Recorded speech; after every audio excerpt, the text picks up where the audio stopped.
what you're going to do? My name's Melissa Mazzaro, and I am the administrator for the Northampton Public Safety Communications Center, and I also work with the emergency manager for the city of Northampton. I assist in emergency management role also for the city, so that's kind of why I'm here today. What I am going to do is just give a very brief outline of the process and the outcome of the local hazard mitigation planning efforts that took place between several representatives from city departments and Pioneer Valley Planning over the course of about a year. It took us to come up with this plan. So I'm going to really briefly go through it, kind of what the outcomes were, and then give anybody a chance to ask any questions that they have about it so that we can decide about voting on adopting it. Just to give a very brief background, this was a program that was actually, we were approached by Pioneer Valley Planning to pursue this hazard mitigation planning effort. And the reason why is because as a region, they were going to be doing this, looking at very large-scale regional planning mitigation strategies, and they thought that there would be a huge benefit in each of the local municipalities getting on board and having like little annexes at the end of their big regional plan, identifying some smaller, specific to the community projects that might help mitigate future disasters. So that's where this came out of. We jumped on board and agreed to work with them in developing this. So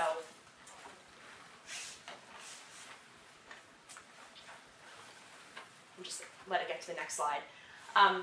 So hazard mitigation is defined as any sustained action taken to reduce or eliminate long-term risk to people and property from natural hazards such as flooding, storms, high winds, hurricanes, wildfires, there we go, earthquakes, etc. So this is the definition that's being used by both FEMA, the Federal Emergency Management Agency, and MEMA, the Massachusetts Emergency Management Agency, for the purposes of this planning process. So these efforts of hazard mitigation help to minimize the damages to building and infrastructure as well as cultural and historical resources in the community. And the type of mitigation efforts that went into this process are proactive and help to identify actions that can be taken before a disaster occurs. The mitigation measures that are identified in this plan can help to avoid costly repairs or replacement of buildings and infrastructure, as well as limiting the need for emergency rescue and recovery operations during an event. The goal of this project is to help save the community money and facilitate post-disaster funding. Okay, the planning process. Give it another second, because I'm afraid if I hit it twice, it'll just shoot ahead. Okay, the planning process. We developed a hazard mitigation planning committee, representation from emergency management, police, fire, DPW, planning, and the mayor's office. We reviewed existing plans, including the Northampton Comprehensive Emergency Management Plan, the city's Open Space and Recreation Plan, Community Development Plan, Meadows Land Use Plan, and the different relevant zoning documents. We also identified natural hazards that were of concern to areas of the city. We conducted a vulnerability and risk assessment to help identify infrastructure that was at the highest risk for being damaged for different kinds of natural events. And we identified and assessed existing policies, programs, and regulations that were implemented to protect against future damage or disaster damages, so what already existed. And then the final point of the process was, once we were able to identify the deficiencies in the current strategies, we put them into this plan as what we'd like to see done in the future, and now we would be adopting and implementing it.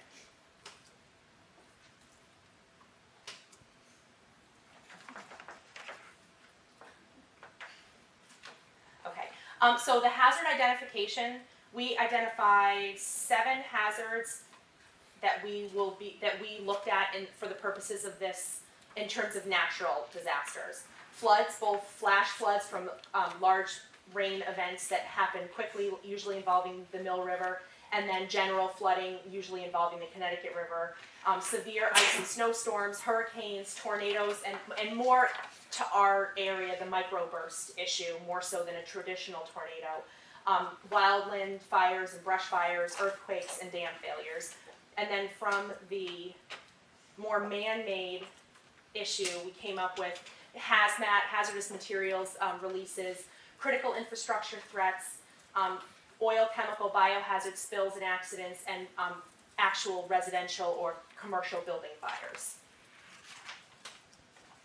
We did a hazard analysis on these. We looked at the frequency of occurrence, which we based on the probability of the occurrence that would happen in the next year. So whether it was a very high probability, high, moderate, low, or very low, it fit into a graph.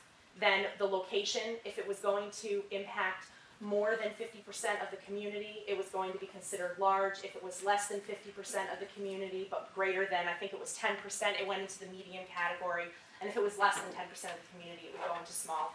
And then severity of the impact, something that was going to have significant damage to property and potential loss of life would be considered catastrophic, and then there was also critical, limited, or minor. So what we did was we looked at all of those hazards that were previously mentioned.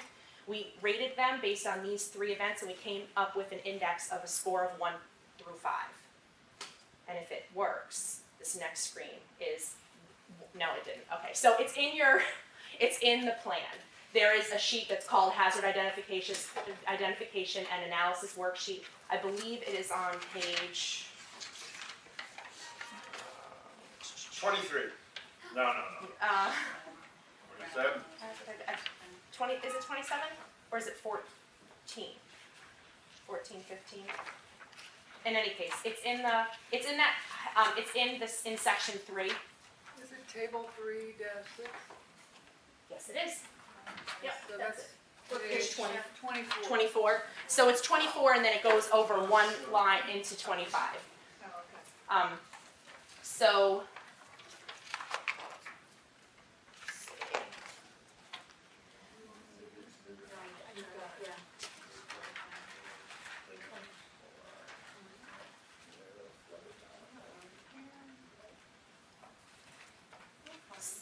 so the very last, section 4 and 5 of the plan talk about what critical facilities we identified as being at potential risk for any of these events. 5 talked about the current mitigation strategies that already existed. I'm not going to talk about those because those are not really important for the purposes of discussing here. What I am going to quickly go through is section 7, which talks about all the different future mitigation strategies that we identified based on what was missing there already in things that existed or what didn't exist at all that we might want to consider looking at in order to minimize potential risk in the future. Where does that start? That starts at page 96 and it goes to page 103. The way it's designed is that there's a general mitigation action which is very non-specific to any particular event or any particular area of the community.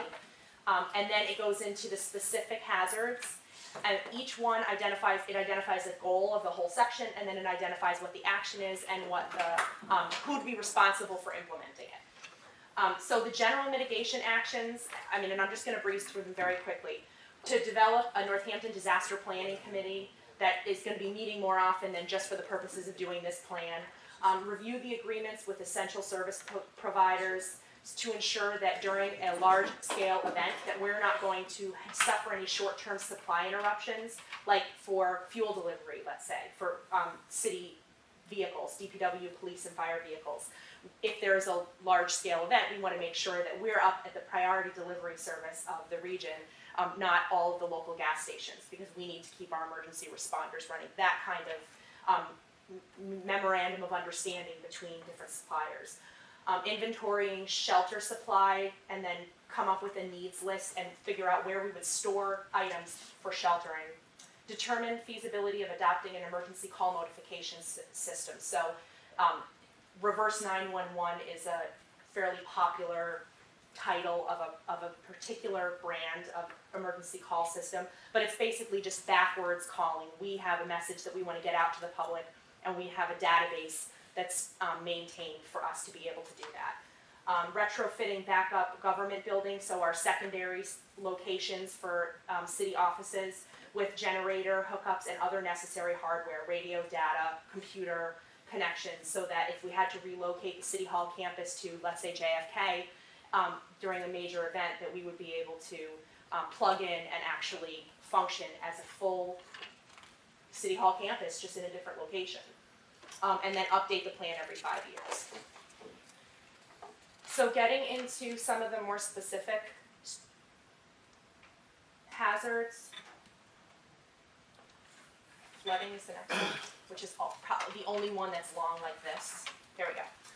Implement the 5-year action plan strategies from the open space and recreation plan that already exists. Replace the flood control pump engines at the pumping station in order to help improve the flow that those control pumps are supposed to be providing. Identify funding sources for acquiring undeveloped properties in flood zones. Identify and replace poorly managed private culverts so that they don't impact the drainage systems any longer. Identify or install trash racks on undersized culverts. Again, that helps to improve with the drainage. Identify funding for upgrade and repair to an undersized stormwater drainage pipe near Route 9 underpass. I believe that's the Fitzwillies pipe, if I remember correctly, or the Fitzwillies underpass. And then develop a beaver management strategy and install real-time rain gauges for trending river levels. The rest of these are much shorter. So the next one is severe snow, storm, and ice.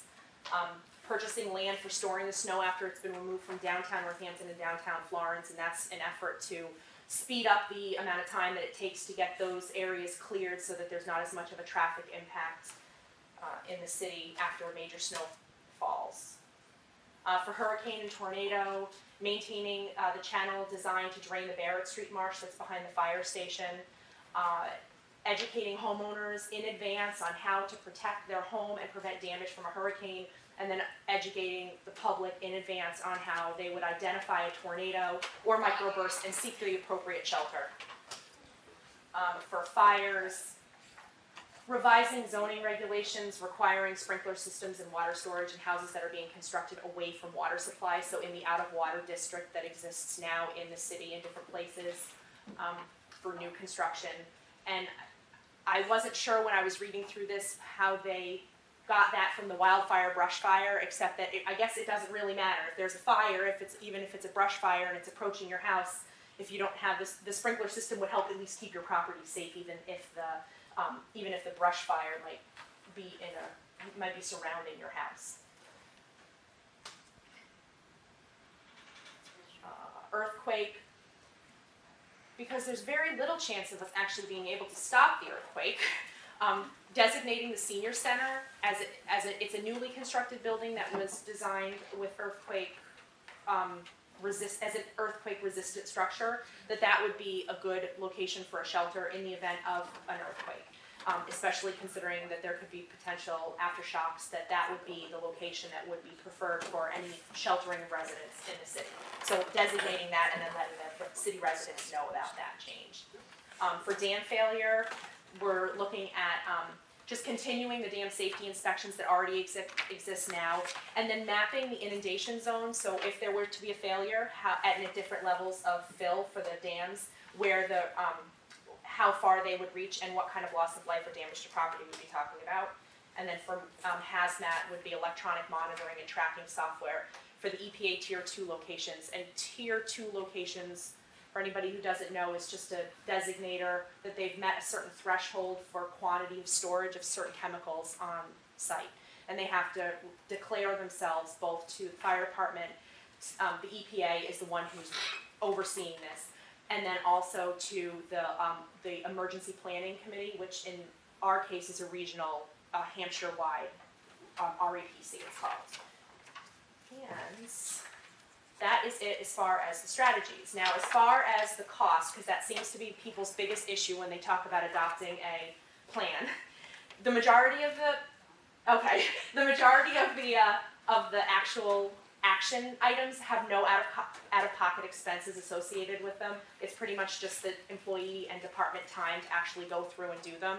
The few that do have costs associated with them, the purpose of doing this plan is that it is the first step in us being able to apply for federal funding that's available through the pre-disaster mitigation funding. So this is the planning effort, but then there's the funding sources, flood hazard funding, there's different grants that are available out there. You have to have the plan in effect and adopted in advance so that you can move forward with asking for the federal government to put in money towards paying for the projects that we identify as being useful to mitigate future damages. Something like the pumps down in the wastewater treatment center and the flood control, they come across the capital improvements year after year after year, and they always say, well, we're gonna get some money from FEMA or somebody to help buy those. Yeah.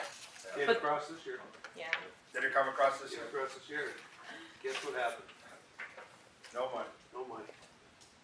So the thought is that once the plan is in place, that as we prioritize which projects are the most important for us to look at doing in this more immediate future, those would be the first ones if there was costs associated with it that we would be asking, we would be applying for the grants to try to accomplish. So, does anyone have any questions?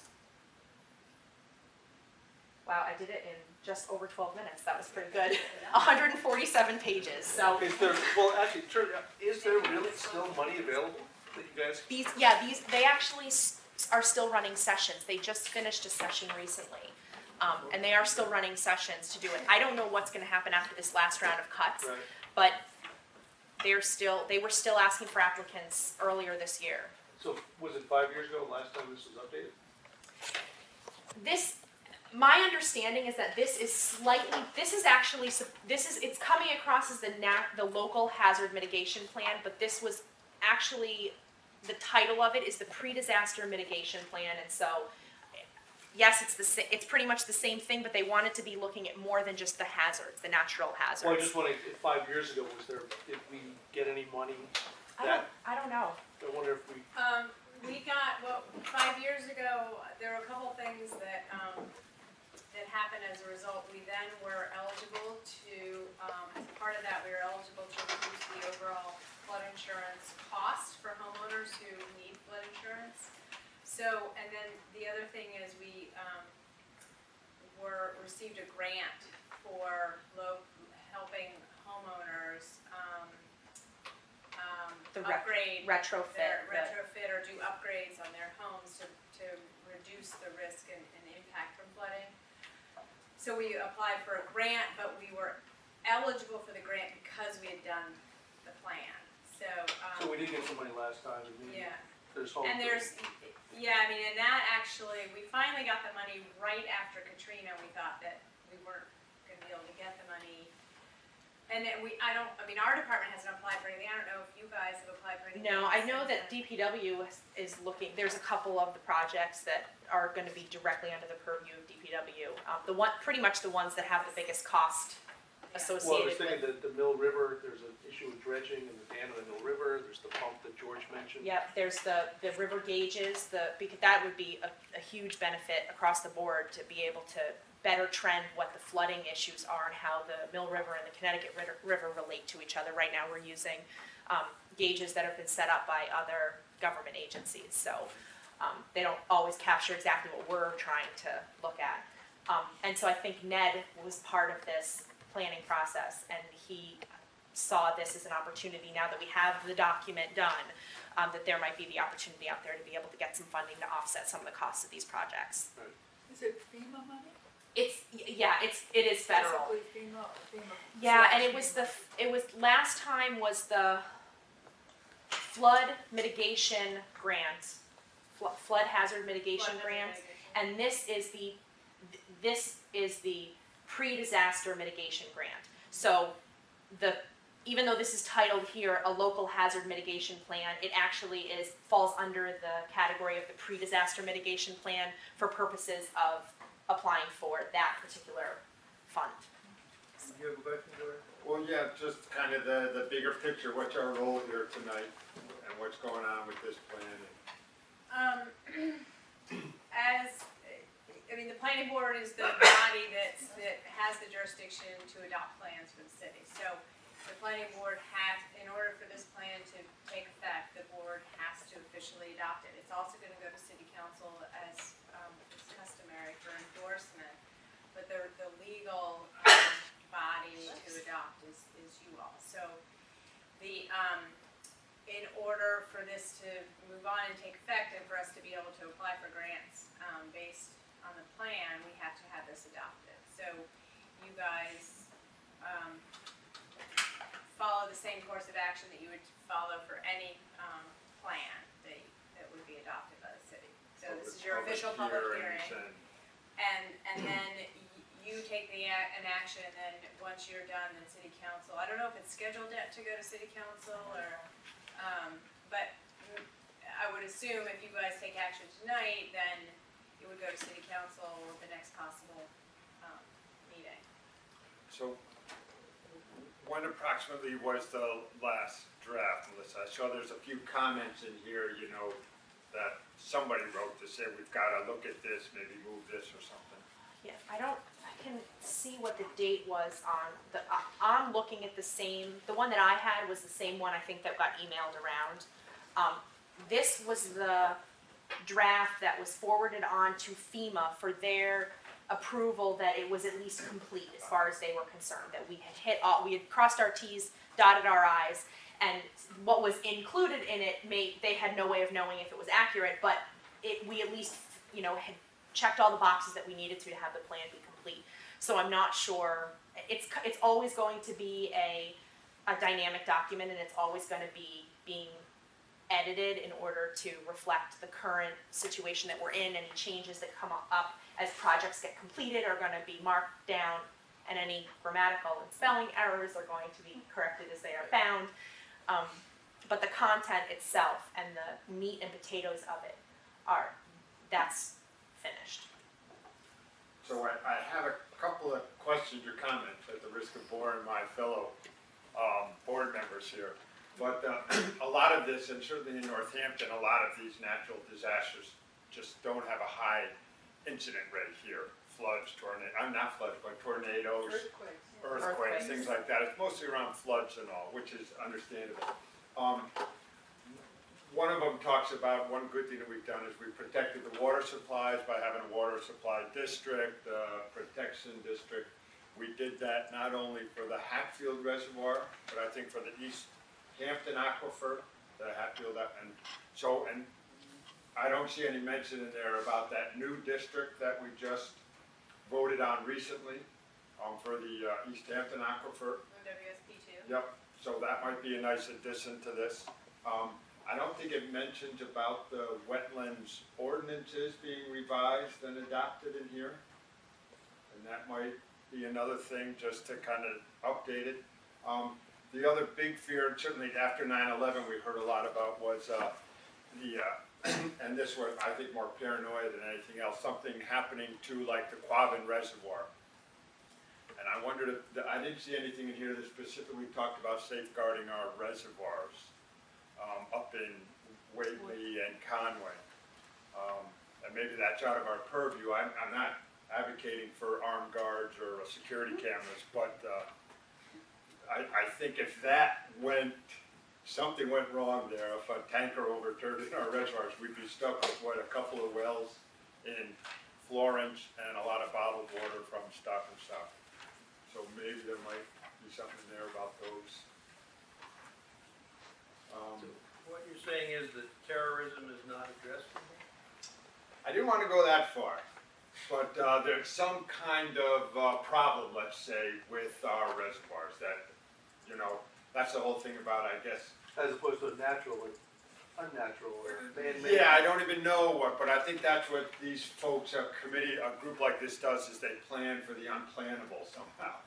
And that's one of the things that would have the biggest impact on the city. And I agree with you, and I wonder what mitigation strategy might be the outcome, like what would be the recommendation to do in order to have an improved safety over that. Because that's really what would ultimately happen is we identify the risk, figure out how possible or probable it is that it's going to happen, how high of how high of an impact it would have, which in this case would be catastrophic. It would impact the entire community. Right. But then we come up with a recommendation of what we could do, and I'm wondering I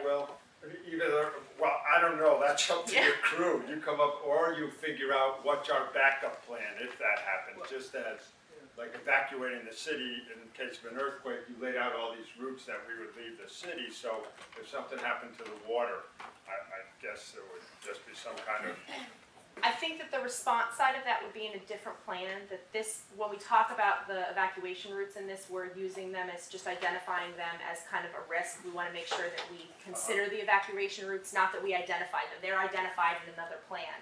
And we imported them in order to be able to say, well, how many of them are impacted during flooding, how many of them are could be impacted in an earthquake and that kind of thing. So the response to and coming up with a backup plan, this wouldn't be the right format to put it, but to mitigate the potential for something like that to happen. So whether it's higher fencing around the reservoir, if there is fencing, because I'm not sure what it looks like up there, but that would be the action that we would list as a strategy. Can I just add, we did, as a city, I don't know whatever happened to that, I think Melissa, you were probably part of that. There was a process a couple of years ago about, it was called continuance of governance, right? Continuity of government, yeah. Continuity of government. Right.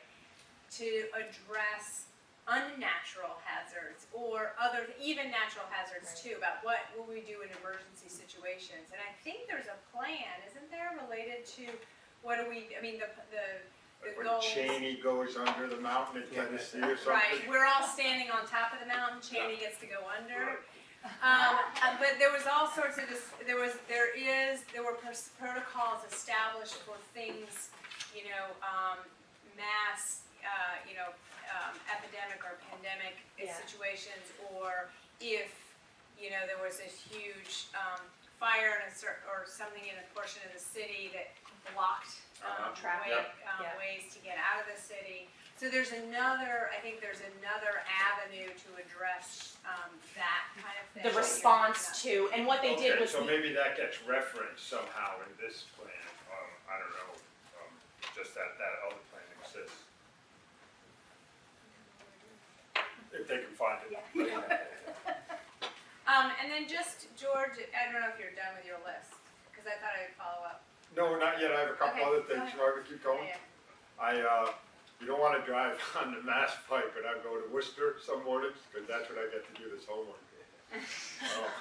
While you're driving While down the you're pike, you're driving. reading this thing. Right. You're scared. There's a nice chart on page 35 that lists out a bunch of our, man-made hazards, and they're mostly, places where I think maybe those EPA Tier chemicals. two, and yeah, tier chemical reporting sites. Yeah, and I just wondered the criteria for that, because I thought there maybe were a couple missing, like the per-store plant and maybe Mount Town Packaging Corp, or whatever that's called nowadays. The threshold differs chemical to chemical. It has to do with the concentration, how it's stored, whether it's liquid, gas, solid, and the EPA is the one that sets those definitions. And so the input from this was emerged from the EPA database of the people, of the different companies that report. It is up to, the EPA is the oversight organization that would actually go through and enforce it if they were not properly declaring themselves. So Okay. I don't know that Oh, I this see. group has the ability, that's a federal Okay. regulation, and so I'm not sure that this group has the ability to double check. I got you. But I could check, because I keep the records for the fire department also, for the public viewing. So I could check to make sure that Perstorp didn't report to us, but then just somehow was missed out of this Yeah, we've group. seen that Clark School for the Deaf is on here, but Perstorp isn't, and I don't think Cole Morgan isn't here, and there may be very good reasons, maybe it's about gasoline storage, I don't know. Yeah, and they recently changed, within the last 5 years, changed that they no longer had to include gasoline, but they still include certain amounts of heating oil, and I wonder if that is where Clark is coming in. I don't, although they may have it from any kind of science type room, they may have that. And some organizations actually choose to report even though they don't have to, because there's a planning effort that goes into that, and they are making their chemicals known to and the locations known to the fire department for the purposes of having to respond in an emergency. So there's some places who may not quite have met the threshold that still choose to just do this. So what should we do about the man-made terrorist, man-made hazards? What do you, I didn't is put that like that a label. civil defense plan or something? Yeah, I don't know, I didn't wanna put that label of terrorists on it, but I'm just Well, I thinking, you do. I Yeah, mean, that's what it means to me. But doesn't is there a Homeland Security? Yeah, I don't know, I just don't know whether, Effort that parallels this in some way? Yeah. Because this is It might. FEMA's a little different from Homeland Security. I don't mind, I don't know whether, I just wanna know whether it needs to be mentioned in here at all. I mean, that was a good point, yeah. a good question. But, Um, I mean, I wouldn't be surprised if it were totally taken care of yeah, somewhere else. yep. I had just two other questions. One was, we talk about dams a lot, and that's been in the news a lot lately, especially up where I live in Leeds. So I'm lucky I live up on a hill. I'm not in the inundation area. But one of the dams that's been reported as has to be taken care of very soon, and the city's actually doing it. So I don't know if that bumps that up onto a list here that you have to cite it, or all of them are kind of listed out. So I just didn't know whether or not one had to be cited as being like a hot priority to be watched or I taken don't care of. think that because it needed to be dealt, are you talking about there was the I think the Roberts Robert Meadow, Meadow, the upper Roberts Meadow. yeah, I can't never remember what the full title of it is, but that's gonna be taken care of. That was the efforts to be working on So- that, we weren't gonna be waiting for any kind of mitigation plan, that was gonna be being taken care of. But in order to recognize any dams that might be getting themselves into that situation again, the idea of continuing the efforts of monitoring all of the dams in a timely fashion, and then also making sure that we had updated inundation maps so that we could see who would be impacted in the event that there was to be, one of them were to let go. The other thing that's talked about here is the storage of water during 2-year floods, 5-year floods and whatnot. And we see here on the planning board, a lot of these retention ponds, detention ponds. So maybe, and each one of those, as it comes through site permitting, or they give us theoretically a maintenance plan. And so we might wanna just mention that we have an inventory of these maintenance plans. I don't know if maybe our monitoring of those plans isn't where it should be, but we should tell the feds that we do keep an inventory of those. Does that fit in with the idea of, okay, this mentions specifically the private managed culverts, so that's different from the retention ponds, the privately owned and privately maintained retention ponds. I think it could be kind of close to there. I was looking at these list of things on page 54 and 55, all the good things that the city has done, water supply protection. The strategies that Yeah, the exist. strategies. So and that's another. adding in Yeah. under the current mitigation strategies that Right. there is this list maintained, And okay. it's a public-private partnership, because all those good landowners take care of it. And my last question is whether the chair and his two-way radio setup is part of the disaster preparedness network. Yeah. Cool. Yeah. Well, I mean, the last time I did anything was Hurricane Gloria. But they called you up and you were part Oh, I of was- the network? Yeah, I was in a van up by one of the centers up there. And they used the repeater on Mount Tom to communicate. I mean, that was, what was that, in the 80s? It was a long time ago. Ever hear of Hurricane Gloria? Jennifer.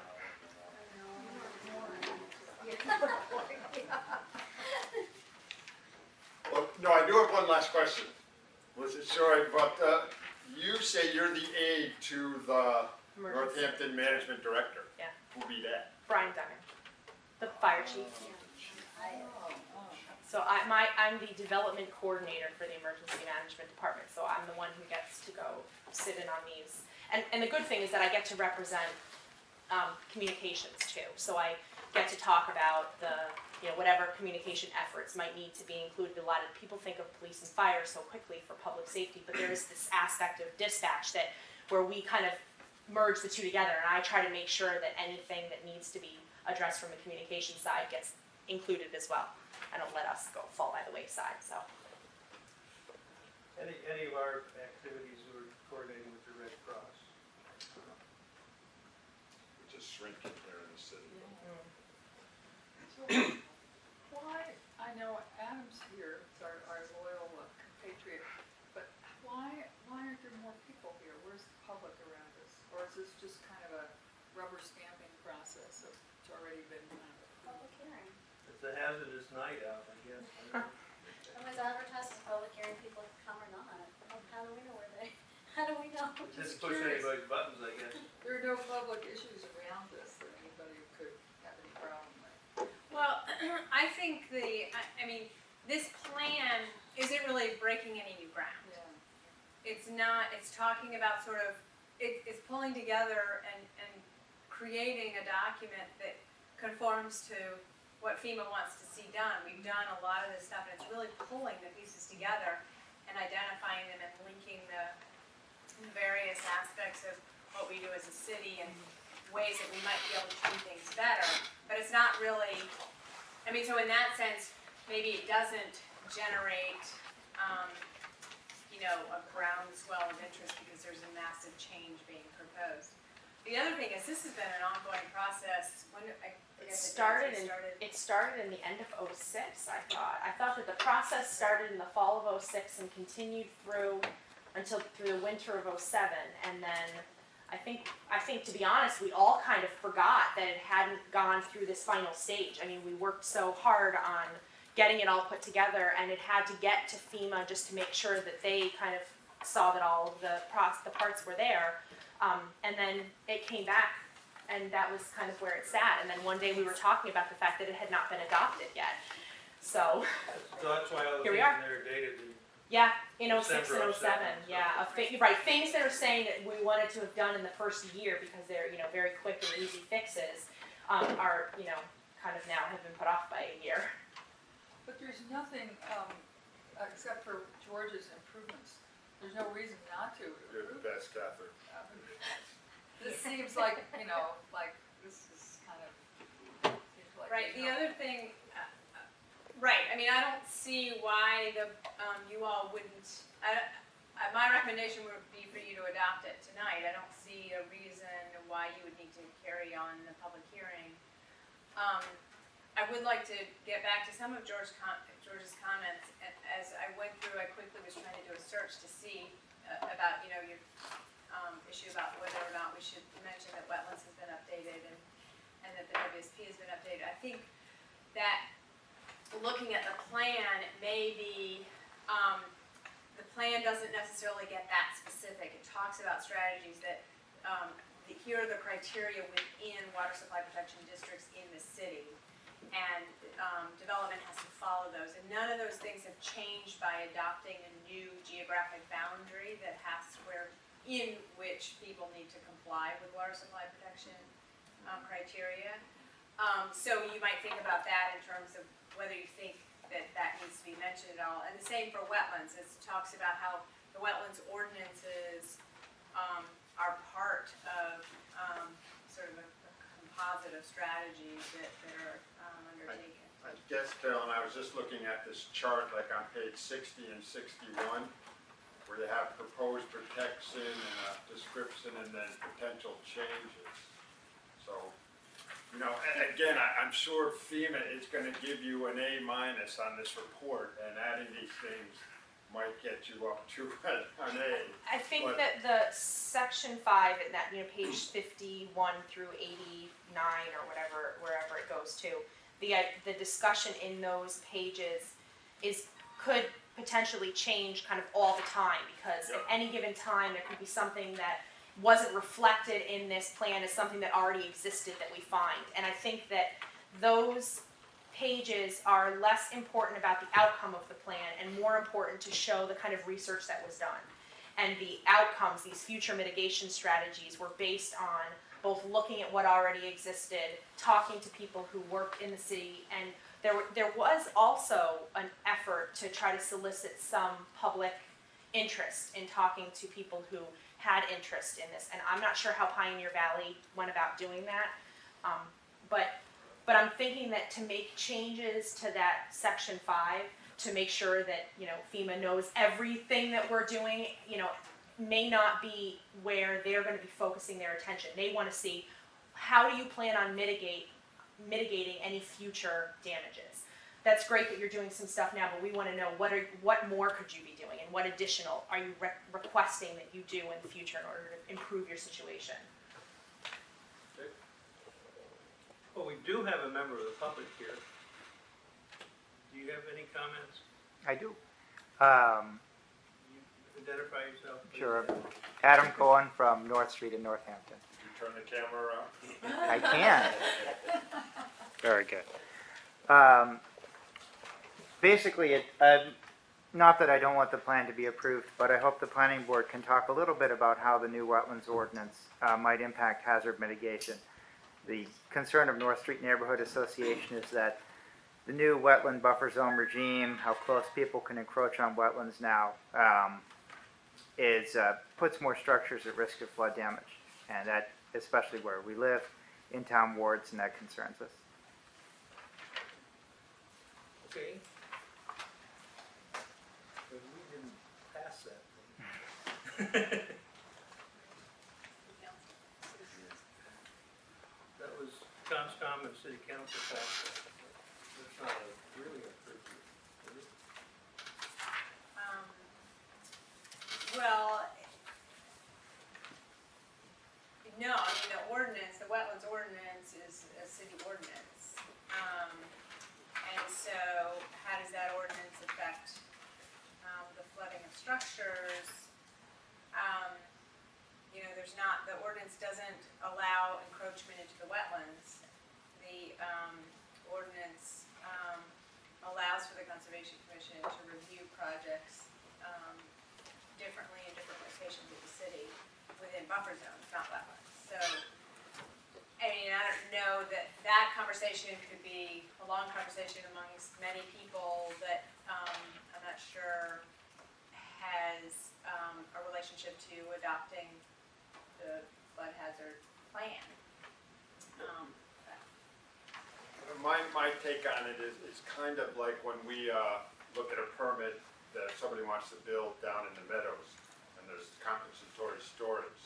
The Conscom, when a developer comes in and asks about doing some construction within 50 feet or 10 feet of a wetlands, the permitting body looks at that carefully and decides upon its merits and all of the circumstances around that development.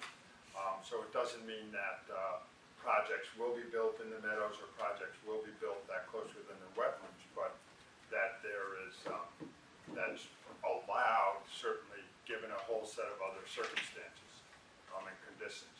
I think also that there was some concern about the office park, which is yet to be even designed or constructed down there, that some of that may happen also. I think in the industrial park, we've had a couple of members here who said maybe we should be less stringent about the wetlands that are man-made down there due to construction and don't really create a hazard. But we've been very careful about, and so is the Conscom, about allowing a lot of construction and development around those isolated wetlands and whatnot. So I think it's really, again, kind of a case-by-case basis where things are measured by the permitting board.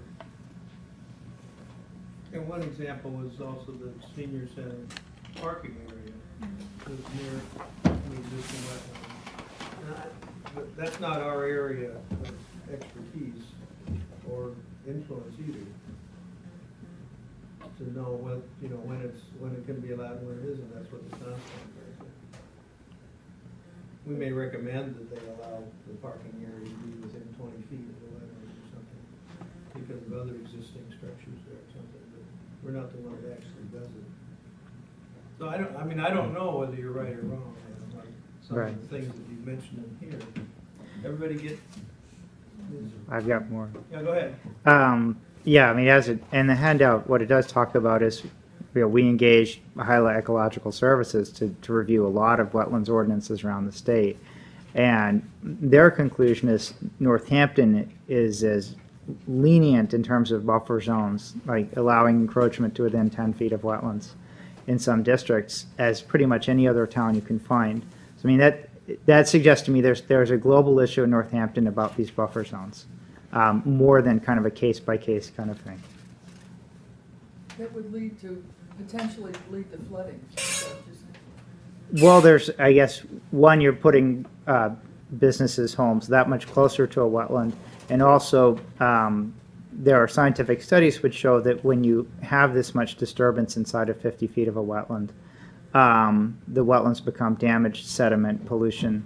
So there's ecological issues there as well. So we're concerned. Well, this is new data since the hearings and so on that the Conscom had? I don't think there's anything radically new there. I mean, the Hyla report that we had them produce was done a few months ago. So that was after City Council approved the new wetlands ordinance in 2007. I mean, essentially it underscored or even took further what we'd already said in the weeks leading up to the City Council vote. So it's all consistent.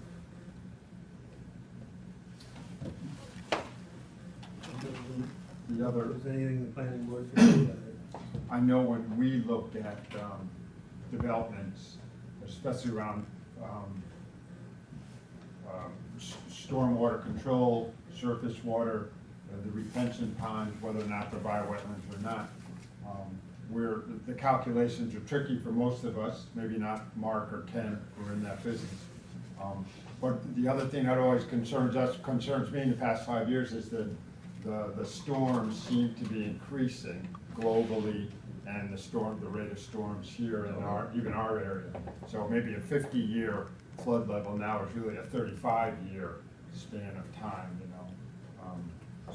And this plan certainly, I don't think reflects the changing global climate. We still use that measuring stick of 1-year flood, 3-year flood, 7-year flood, whatever it is. That hasn't changed. So that may be something that we'll have to look at when this plan is reviewed again in 5 years, when there's more data about the flood rates and the local kind of inundations. If I can underscore George's point, actually there's, in news articles also on the northofsauk.org website, Massachusetts is the second highest state in the country for increased frequency of severe storms, I think over the past 50 years or so.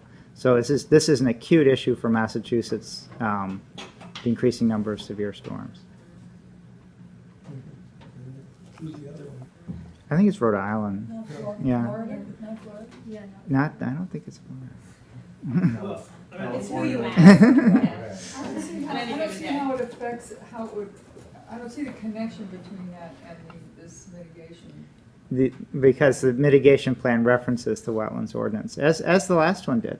And so essentially, I'm saying what's been incorporated by reference, I think, is a weakening of Northampton's hazard mitigation. So it is pulled into this plan. One thing that interested me about this is before I read this, I had essentially thought of wetlands protection as biodiversity and protecting plants and wildlife. And in here it mentions that it could have an effect on flooding and so on. So I mean, it's an interesting connection, but again, it ain't our department, fortunately. Well, I don't know what we could do.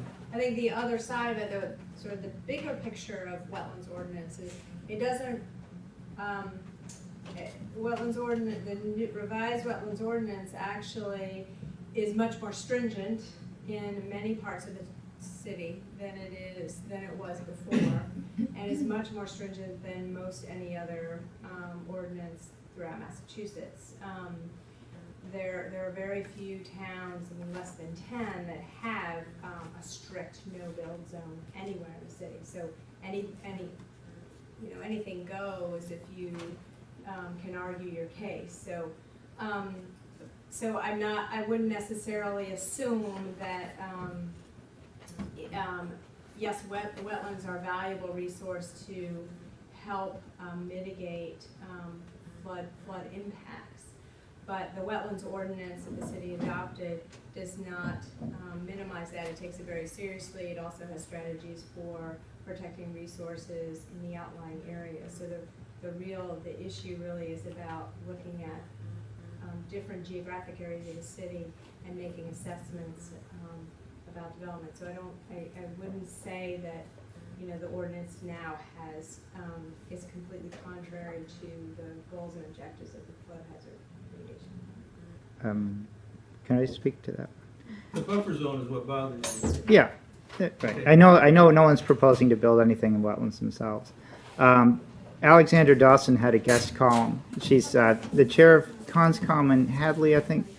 And last year, so Alexandra Dawson wrote that when you put a number like 10 feet in a wetlands ordinance, legally that helps developers approach Conscom and say, I want to get that close to the wetland, and the legal burden shifts to Conscom to tell the developer why they can't do that.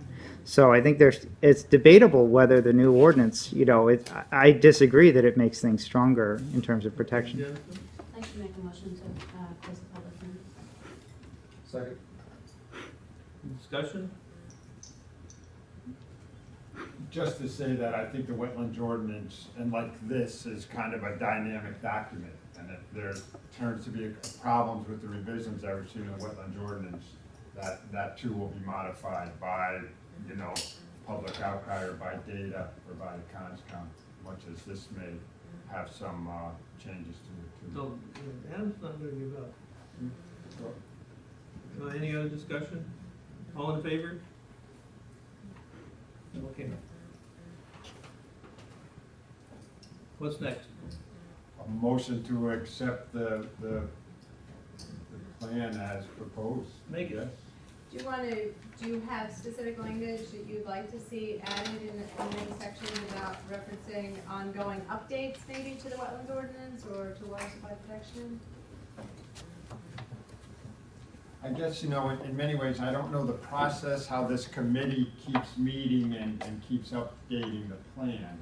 I don't know whether somehow there's a mechanism that you keep, Elise, of a list of things that should be added to the plan. Considerations for the next time. Yeah. I think my proposal, for the purposes of any changes that might be needing to be made immediately, would be that if there are tier 2 reporters that are not reflected in this plan, that there might be an opportunity to list, instead of noting that there might be 1 or 2 missing and trying to find those that are missing, but actually somewhere in the plan indicate that there might be others that have not been captured, but that all tier 2 reporters are falling into this category of having to report to the state and to the local fire departments and emergency planning committees, so that we are able to keep track of them. So even though for the purposes of this document, there might have been 1 or 2 that got missed being transferred in here, that doesn't absolve them of being somehow responsible for maintaining themselves.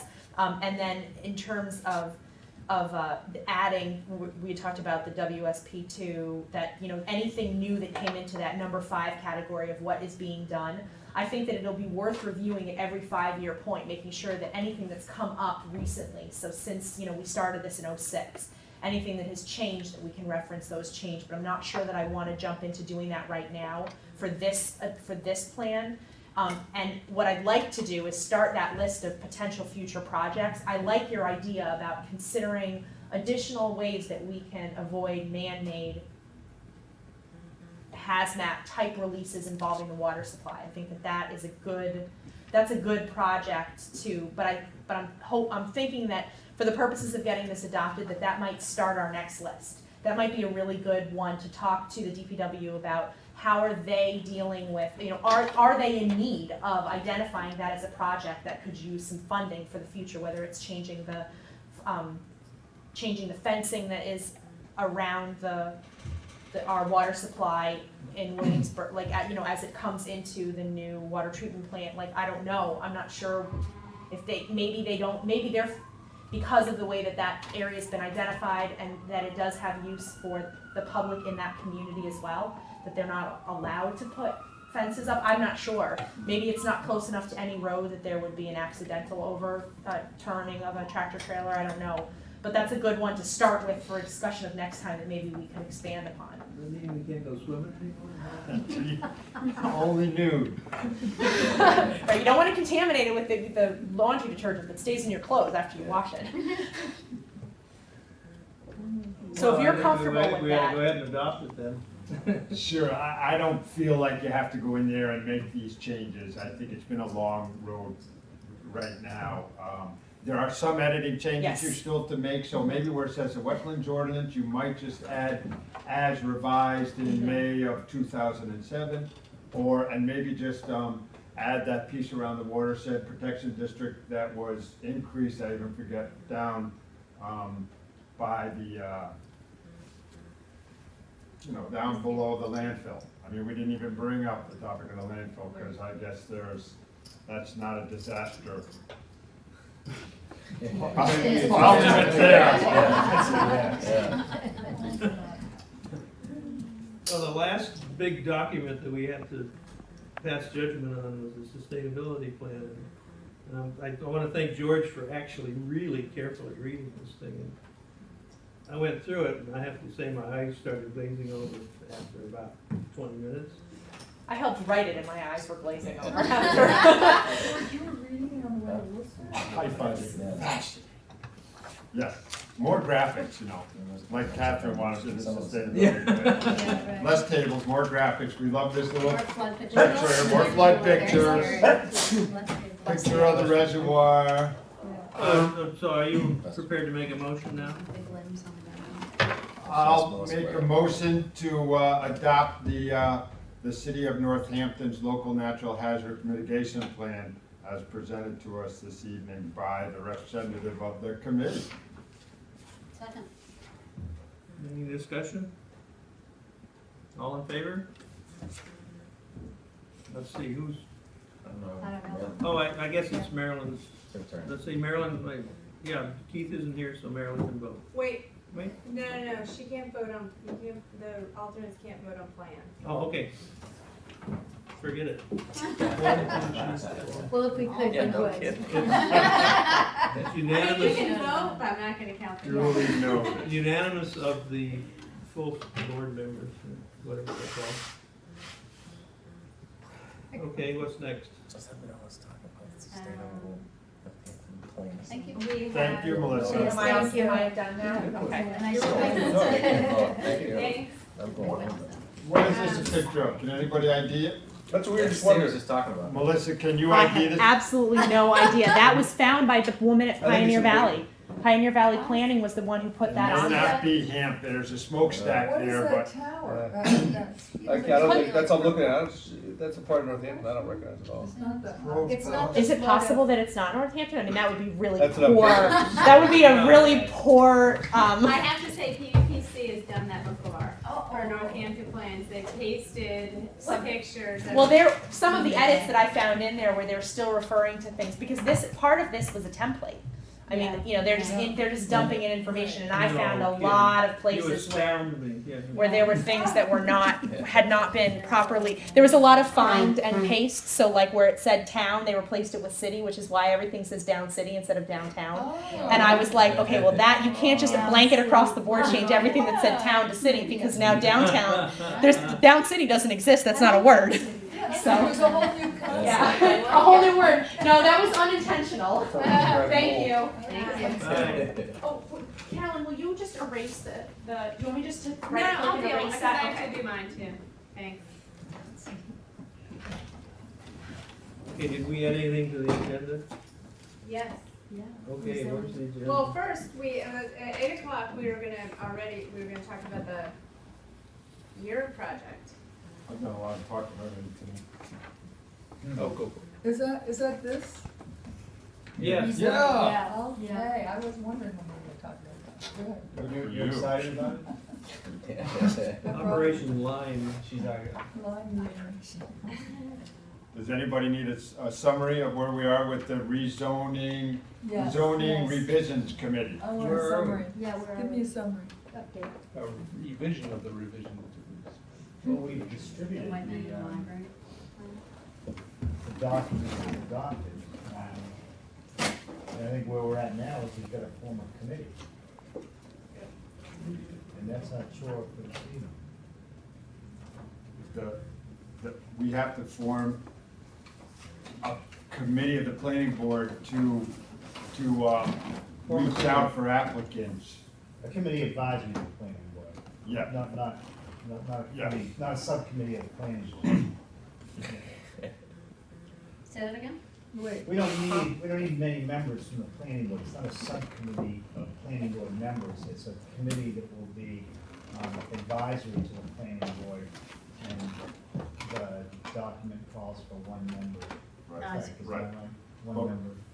But what we need to do is have a couple of people volunteer to draft like a description of what a member of this committee would do and some kind of application process so that the public then can respond to us and then figure out a way to review applications. Or we could vote to have Wayne do it. Sounds like a subcommittee to me. We already have two members that have worked really hard and are knowledgeable on this, right? You're right. So you're gonna punish them some more, right? So we could talk about aspects of that the staff could do and it would probably be appropriate for them to do. Wayne, Yeah, Wayne's clearly. not here, we can But appoint him. And Katie. But you know what happens when that happens, you may as well just ask. You Yeah. just tell her. Yeah. Well, wasn't the first we step, asking we gotta directly? advertise it in Are some we way? talking about, in here, the membership of this committee, three Right. Right. The technical process of skills, selecting three them. How do reference, we- Yeah. Right. and so So that, who wants to serve on the committee to select and then what the process is like for to develop the recruiting process. members? This is the committee on the committee. Yeah. Right. So George and Ken should form a subcommittee of their committee. Now, George and Ken have already really invested a lot of time in this, a lot of angst. And we wanna spread the wealth. Why didn't you look at, what they did with that best practices committee and just duplicate that? Yeah, how's that going? Because is that the best? Yeah. And Why would you wanna duplicate something that you're not sure of? Well, because do you want me to answer that? I'm just saying that the process they used to select the members actually worked pretty The well. one aspect of it that, and Ken and I talked a little bit about this with the two counselors who were on our little subcommittee, David Murphy and Michael Bardsley. They went through a whole public interview process in front of the full council and all. We thought maybe that was going a little bit too far. That maybe there could be a way where letters of interest, cover letters and applications might be reviewed by a smaller group and then kind of brought to the full board with their recommendations. That would be one way to do it. To say that we've looked at these Yeah. 15 applications, these people are very interested, these are the 7 from these different categories that we are recommending. It's 3 people? It's, I thought it was 9. yeah, read us from there, I forgot that. 9 Three voting nine voting members. 3 appointees will have technical skills. 3 will represent the broad-based community. 1 will represent environmental conservation concerns. 1 will represent economic development concerns, and 1 will represent the planning board. So the thing that we're looking for is maybe have somebody, like 2 people, Ken and George, I think have done their due. So I wouldn't mind, doing it. We can go, me and if somebody else wants to do it, we can go off and draft what you're talking about, which is a kind of a cover letter that says what we're looking for. Right, and, What are the requirements we're looking for? mhm. And figure out a way that we're gonna get that out to the public, which is Right. either through press release or mailings, or there's gotta be ways for us to get that information out to people. And then how do people respond? Then have people respond, and, But the Yeah. timeline. right, then we'll have some, Yeah, if we yeah. take applications back. The only thing I'm wondering about when you guys talk about it, will people have to identify which of the categories that they believe that they Yeah. best fit? Yeah. Who is a technical, who's a community, so we'll have to do, and I know the city has a standard application for people who want to apply to a committee. Right, so the mayor's office has an application form, you know, for, So that's the form that people will probably apply. And this That's says, what we discussed, actually, that form should be used, and then there should be a attachment to it. A cover letter that explains Yeah, where that they tells fit what in, their where they believe expertise they is. fit in for that particular. and it says a letter of support from your community group if you're applying for that. Yeah, that could be part of Like the if you're a attachment. Ward 3 neighborhood association, you want to apply, if you're applying from one of the many groups in town, so. sure. Now, when you say That's great, technical, Steve. what kind of technical are you talking? Zoning, Zoning. expertise, land use and Okay. planning issues, those Okay. skills. Yeah, so it could be, you know, ideally, it would be a lawyer who dealt with some zoning things. It would be Yeah. a land use planner. Any ex-member of the planning board who might want to get involved again would have that technical background. You know, and other people come up with experience that we're not even aware of. Yeah, To kind of it's put out that. there, yeah. Now, once we get these things in, say that, you know, a subgroup of us go through and pull out the ones that we think are the most applicable, but do you guys envision that the planning board as a whole would have to vote on each of the, well, 9 minus 1, 8 members? Because one's gonna come from us. I think it depends a lot on the response. This may be a very simple process. We may get 6 applicants. If we get 60 applicants, then it becomes much more complicated. And there's a process involved in it, but I don't know, I would think that we take the first step and see what the response is, and then figure out what to do from there. Right, because I think you were saying you don't want to have like a public interview process, you're not gonna invite all 6 into a meeting and go through it. I think there'd be like a first pass, we go through, pick out the people we might want to speak with. Right, make a short list. Make a Make short it list. finalist. And then what, invite them to invite that short list, or would we just have them talk to the subcommittee and have the subcommittee send the recommendations to you guys? Makes it- That's the way I would see it. I think we give you folks that authority, that responsibility, if it's 2 people from the planning board and maybe a staff member, to look at those appointments, go out to them, ask them some questions, see in Right. person. So we could do, you know, much like the city council does when they're appointing members to a board, sometimes they do a phone interview, sometimes they'll, you know, I think I was called by, Paul Spector, but, you Yeah. know, they do those kind of things before they bring people in. I wouldn't mind doing that with you, Steve. I did a search in Williamsburg for the town manager and I sort of got an experience of how to go about it. I think the hardest thing is gonna be making it known. I mean, we may Right, come up getting with, people, right. getting, so it's, I mean, there's various mailing lists we can apply it to, Right. but, I think, but I would probably be something of interest that the press Yeah. would wanna cover. Mhm. So I think we could probably get, Yeah. you know, both papers to, make that known. And the Sure. Paradise City Forum ought to have something Yeah. about it. Listservs. All your neighborhood associations, yeah. I think it would, we could, that kind of thing would probably be, we could get the word out pretty quickly. And then A lot setting, of different people. setting a time frame, some Another kind of name list. time frame for, you know, what's the expectation that this would, Well, I mean, I think, you know, there's a whole backlog of stuff that, from the plan that, you know, thankfully, there's been a little bit of a slowdown on projects, but we're sort of out of sync now, between the plan and the zoning. So it would be nice to get this group up and running and, you know. but there was still, I think what we decided though was Very that much so. this group can bring up ideas, but we don't have to put every zoning issue past them. So we as the planning board still can come up with ideas about zoning, or when Wayne has, I think it's his short list that he's been, or probably growing list, that he's wanted us to look at. We've got some more up for tonight. Right, that we can, before, even after this group exists, that we can vote on it, send directly to city council. We don't have to send everything Right. back to this group. Right. you see this as kind of an advisory group? Is that the way we're thinking of it? Yeah, so things that are coming out of the plan, the specific recommendations from the plan, this committee would look at, language, for changes, and then would recommend that language, for sponsorship. So it might come back to the planning board might be the sponsor, or it might be co-sponsored by a counselor and a planning board, and then start the regular approval process. But I think we also see it as kind of big function is also to do outreach before, you know, it comes to a public hearing here. So groups get to weigh in on the sustainability plan and zoning revisions even before it gets put into ordinance language and comes here for that official public hearing. So that's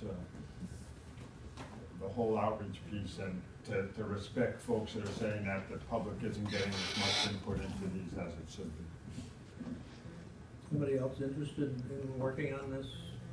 The committee for, we've already had the committee for the committee for the committee, so now this is the committee for the committee, So wait, working with Steve? you guys talked about doing two, so Catherine and Steve. Yeah. This is like the recruitment committee and your Yeah. And Training. process development. Next steps. steps committee. So, is that it? Catherine and Does Steve? anybody else wanna do You it? have your charge? Well, are they gonna get some support from the staff at OPD? Could you put Bruce or, who's that new guy who's working a lot more hours in the office? John? John might wanna help with this. Yeah, no, we would. CP. Too close, too close. How about Michael? Tiniest one. None, Michael Ledger, Michael? Oh, You mentioned that, you questioned the timeframe. Yeah. I think it would be good if we could get this thing accomplished sooner rather than later. You think by This the end is- of the year?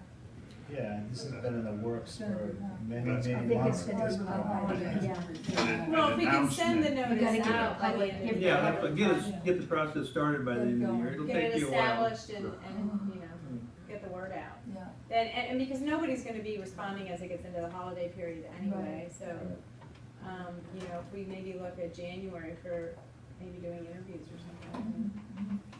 Right, to make it, you know, we could have a due date of, it could be like, you know, December 31st for applications. That's 6 weeks. Well, that's still short, I guess. I mean, we have to get the stuff, we have to get the information out. Maybe January 15th, but there has to be some sort of public announcement.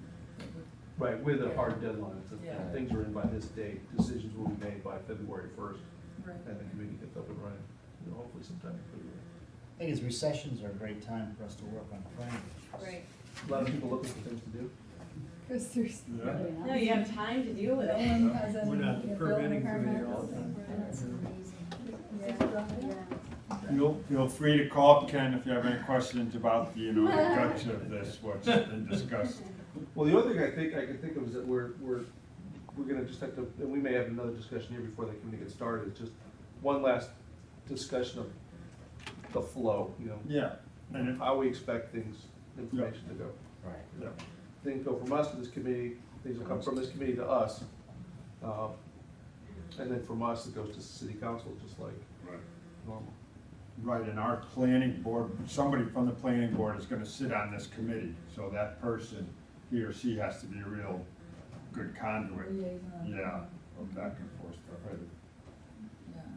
We wouldn't mind seeing a draft of the announcement that you're putting out to explain it, you know, in case you wanted to help with that, but. When's our more or next, less- our next meeting's on the 13th? December, yeah. We should be able to, I mean, we should be able to, Oh, right, yeah, we can send it around by email. yeah, we can't comment Is on that it, allowed? so we can distribute it. but You not- can always see it and get it ready, you know, for discussion on Thursday. Okay, why don't we say that? Yeah.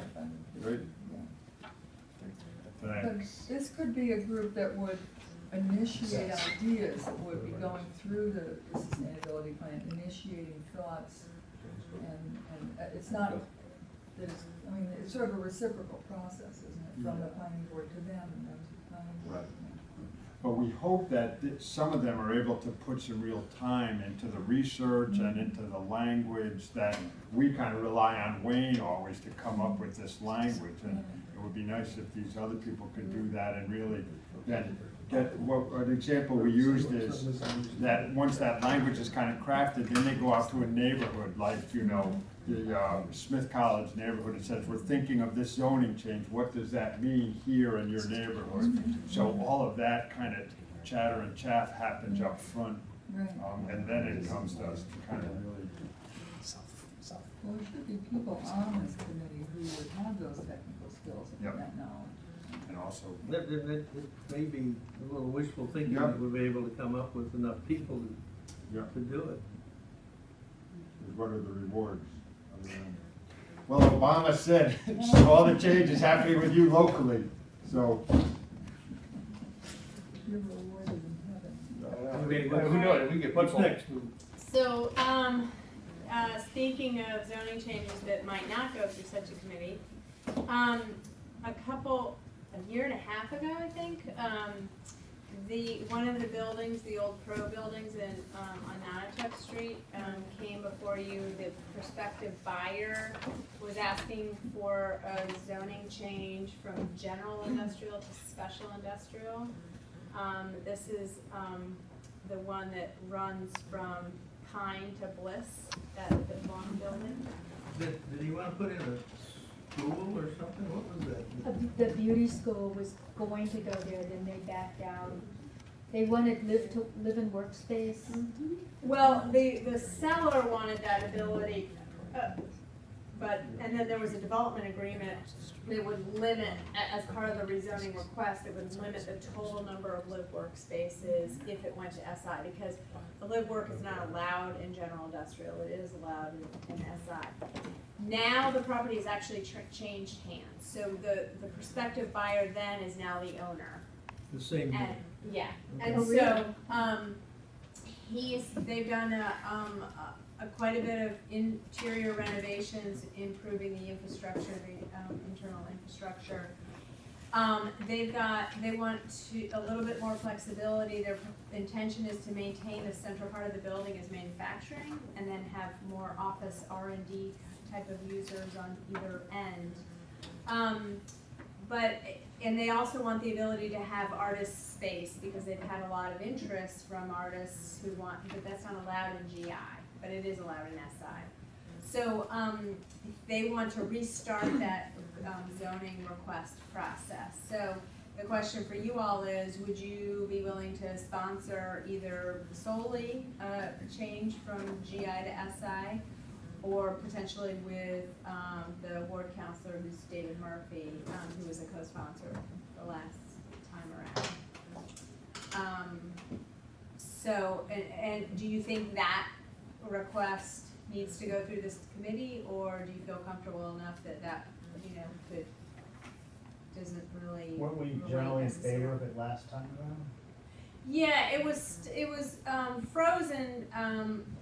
The request was withdrawn because the property owner at the time, there were other things going on between the prospective buyer and the seller, and also, and so I think the seller at that time sort of pulled back. So there was there was nothing in terms of the discussion that you all had that sort of stopped that conversation or tabled the conversation. So. Yeah, I don't think there was really an issue. No, if I recall correctly, I think there was a lot of meetings and kind of community work put in on that, and the development agreement that we ended up with was pretty satisfactory to everyone. Yeah, I do believe. And then it just kind of went away. Right. In this case, he actually doesn't want live workspace, because it's not sort of what he's envisioning for the tenant fill out, but he's willing to. And so he's willing, he'll sign a development agreement that says no live workspace, because he doesn't really care particularly about that. What he really wants is the ability to have artists' workspace in there. Am I right in recalling that the only opposition we heard was to the actual live aspect of it? And we heard a lot of support around the workspace for artists. Well, the opposition to the live space was from Terry Anderson, wasn't it? Right, she Who was fights to the concerned death about- any residential. And there the were definition of- some abutters, I maybe not remember. There were some abutters, I can't remember what their issues were, yeah. But so if you guys, just to clarify again, if you guys say, yes, go forward, it doesn't need to go to zoning revisions, what would happen is we put that in ordinance form, go to city council, be referred out, and you guys would have the fuller discussion, and then actually before that happens, we're recommending that they go out to Florence again and hold another meeting, because just, to check back in. So what's the name of the building, or what's It's the the old address? Pro building, and it's Wasn't something the Civic like that. Association opposing it at one point? I don't remember. There was some conversation The from Florence some Civic members of the Florence Civic Yeah. Association. Well, that wouldn't be surprising. Where is it? It's, Behind the Quickie Mart, that little mall yeah, where yeah, the Chinese that's a restaurant good is, idea. it's kind of behind there on that next Yeah. street. Also, it's like perpendicular to the Pro Brush building, the Pro Brush here, it's. You mean the arts and industry building? Yeah, the arts and The There's old lots of Pro buildings Brush. over there. yeah, it's Fresh buildings. perpendicular to the arts and. So if you're going out Nonotuck and you intersect Pine, it's on your left if you're Right, gonna. right. Yeah. So what is it? On the I'm riverside. trying to, I'm missing what it is that we're supposed to be deciding. Whether or not, so the applicant wants to have, have a zoning ordinance change from general industrial to special industrial. Just for that Just for building the or block. for the block, the whole block? It's Right. big, yeah. And there are other SI, properties across the street, and 221 Pine Street is special industrial. But, the Perstorp building is general industrial, as is this one building. So if this changed to SI, then the Perstorp building would remain GI, and then, but the rest of that block would be SI. So it would be contiguous with other special industrial lots. And the request is, number one, do you think, are you comfortable with it not going to the rezoning, the revisions committee? And The number committee that we two, haven't formed yet. right. And then number two, would you want to be sponsor that zoning change? And can you just briefly for me, tell me what is the difference between GI and SI very concretely? There are a few things that are allowed in, GI that aren't allowed in SI, such as, warehousing, straight warehousing requires, I think, a special permit, and double check the zoning ordinance. And then in SI, you're allowed, artist work studios are allowed, but they're not allowed in general industrial. So general industrial is sort of conceptually more harder core manufacturing. Manufacturing is allowed in special industrial, but you're allowed a little bit sort of the lighter end office, more office oriented kind of space. And will this kind of change affect the development, longer term concept of that area, that lot at all? Is this a positive move for that? Well, typically, I mean, the GI is sort of old line industrial, manufacturing kind of categories. And, we don't have a lot of that anymore in Northampton. We want to maintain industrial space, and we don't want it to convert to straight commercial because once we lose that, then we have plenty of space for retail and that kind of commercial use. So this still allows manufacturing, but it's probably more consistent with the types of businesses that Northampton and Florence have. So I don't see it as a huge shift. It really sort of broadens the ability to, or expands the ability for the owner to accommodate more types of uses that are on the lighter end or sort of new age end. Was there a chance that the whole building would become offices? There is a chance, but you can't have every kind of office in special industrial. You can't have medical offices, you can't have real estate offices. The offices are more like R&D or back offices. You might have calling centers or something like that would be the kind of office that would be allowed. The huge, I know we don't want to get down to all the details, the huge problem there for reuse is just parking. Yeah. There's just no parking at all in that neighborhood, other than if they get some from the other Pro Brush, or they get some from up the street where that Ruggles Center is gonna go if they make them out there. But personally, I think it's a big enough change to a very large amount of square footage that I think we should give this other committee a chance at it. I know we had some discussions about some of the things we would move through our planning board, pretty quickly, some kind of business little detail-y things around zoning and the ordinances.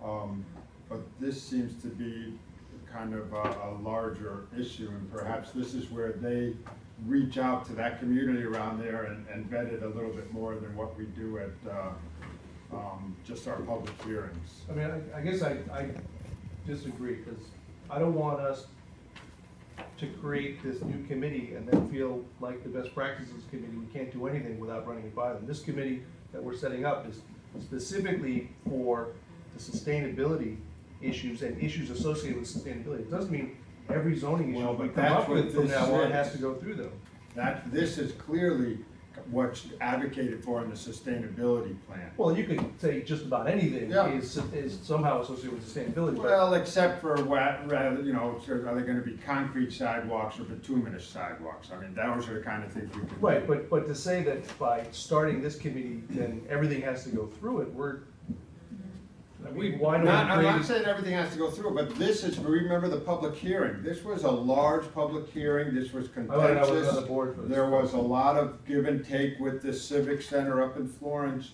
That's a big issue up there in Sure, but Florence, again, so- size and scope doesn't mean it has to go through this either. I mean, a big issue, I just think if we set up a committee and then we have a debate every time a zoning issue comes up, does it have to go to that committee or can we decide on it? Then I would rather not have this other committee, because we're just gonna spend so much time having these discussions every time something comes up. Right. Then it's just And gonna let delay me let me it. remind you too that before, when this came through before, it was in the middle of, the sustainable plan process, and the board, not that you'd have to do the same thing again, but the board did decide that you all didn't think it needed to wait for the plan to be adopted to move forward with its own change, because it was one industrial to another industrial use.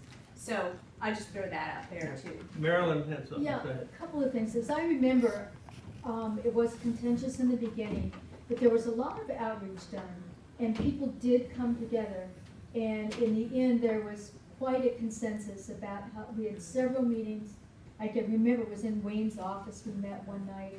And, you know, there was a lot of outreach, and I think that in the end, people came together around it. And if you're gonna wait for, you know, heavy manufacturing, you'd be waiting a long time. I guess my question was, what is a developer? I mean, is a developer in a hurry, because it wasn't last year? That's a question. What's pushing that? Well, now that owner has sold, and now we have the person who's actually needing to fill out the space. And he's gotten a lot of inquiry from artists, and he'd like to be able to know if he can sign them on leases and how much space they're going to, you know, need. And so he's not in a tremendous hurry, but he'd like to know sort of what direction, you know, he's gonna be filling out his building. If And- it's I think we should Stage, move forward with Just a this. minute, yeah. That's not, I would be in favor of just moving forward because of the history and the work that's already been done on this. And just one other comment to you, what you mentioned, George, they actually have a P&S on 2 lots across the way to create parking, just as an aside. I mean, that doesn't affect whether or not the property should be rezoned, but they'll be coming before you for permits for off-site parking. Catherine? if it stayed GI, you would not be able to rent to artists? Right. Okay. And that actually was part of my question, is that really the significant difference that we're talking about here, that the change in zoning would allow him to rent to artists, whereas he can't now? Right, the other piece of it is it allows live work, although he signed a development agreement, he will sign a development agreement saying he doesn't wanna do live work. Seems like a fairly narrow change in the scope of zoning changes to me. I'm with Marilyn, I would support moving it forward. Now, George? I just want to get back to the vice chair's comment. I'm not saying that everything that we decide has to go through this other group first. I think one of the things we did agree on is that the first charge of this group would be to kind of look at the sustainability plan and come up with their list of priorities that they want to work on. And this may not be it. You know, there's a map that we have that's part of the sustainability plan, and this is, I can't get aqua color, pink, SI and GI, so maybe they'll be looking at the map, but this probably won't percolate. I just think it sets a tone that this committee is almost ready to go. We spent this time on it. It's a fairly large change, and yet we're not gonna discuss it enough to allow them to. No, I mean, I think the committee that we're gonna set up is gonna have a purview, and they're gonna have a ton of things they're gonna look at, but I just want, and I've talked about this since you and Ken started meeting with the city councilors months ago. Because we're setting up a subcommittee, or I'm not even sure if it's called a Advisory committee, an yeah. advisory committee, that doesn't mean we cede our normal day-to-day practices or the things that the planning board has been doing for 50 years. We're setting this group up solely because we have a sustainability plan, and we want to have zoning changes based on that plan. But we're always gonna have zoning issues coming up. And we just can't say, oh, well, it's a zoning issue, pass it over. Yeah. Also, George, I don't agree that the committee is ready to go. I think we'd be lucky to have a committee by June. And we certainly want to address this other issue before then. Oh, you're being pessimistic. End of January. Yeah, end of January. We're gonna put some money on it. Yeah, I mean, they may not be ready We're to gonna do too move. much. They're gonna by meet the end of the January. bylaws. You guys are motivated. No, I'm all for the committee, I just wanna make sure that, you know, that we as a group don't look at this as either being, some kind of oversight. Every time we wanna do a zoning change, we have to do it. Yeah, I mean, we're still a planning board. We are, yeah, everything they do has to come back to us. Yep. Part of the purpose of the committee is to further the sustainability plan, another one is to make the process seem more open to people. And we can do that in other ways, we're gonna have to do it the old fashioned way. You know, Having a public hearing? Something like that, yeah. Catherine? I was just gonna kind of support George's idea. I don't think it's gonna wait, we don't have to wait till June, but I think that what we're trying to do is set up a process here. And this may be fairly small, and moving from GI to SI isn't that big a deal, but it does seem to me like we want to respect the process that we're putting in place. So I think I support what George is saying. You know, I think we had a lot of discussion within that group about this very issue. And frankly, it's my understanding that we set this up specifically to avoid this kind of a problem. So, I mean, I'd be in favor, I guess I'm supporting Steve, we should do our thing here. And this committee will be put together whenever it happens, but when it is put together, it's just support for us. It's not a requirement that we move things through their process first.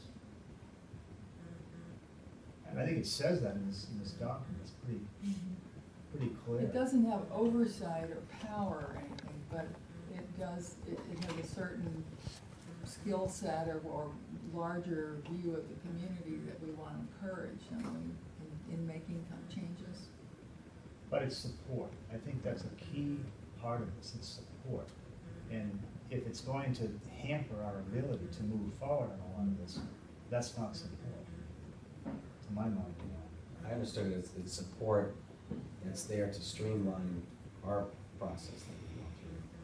But if we keep doubling back, then it's doing the opposite. It could potentially do the opposite of what it was intended to do. I thought it was supposed to weed out the nuts and bolts, things bituminous concrete versus concrete, or whatever. There's something like that we don't want to waste our time on. But the big picture issues, they're there for advice, but they're not, we don't need to turn to them for direction. We're the direction. We set the time. So Marilyn, what do you think? I thought I already said one thing. I think that a lot's been done with this, that it's probably close to agreement, bringing it back on the table. I think it could be even unfair to the developer to wait, you know, obviously it could be several months. And, you know, it's a question of economic development and moving forward. I think if we wait for, if it stays GI, I think if manufacturing isn't gonna come. I think we should move forward with this one. How about Jen? I agree with Marilyn.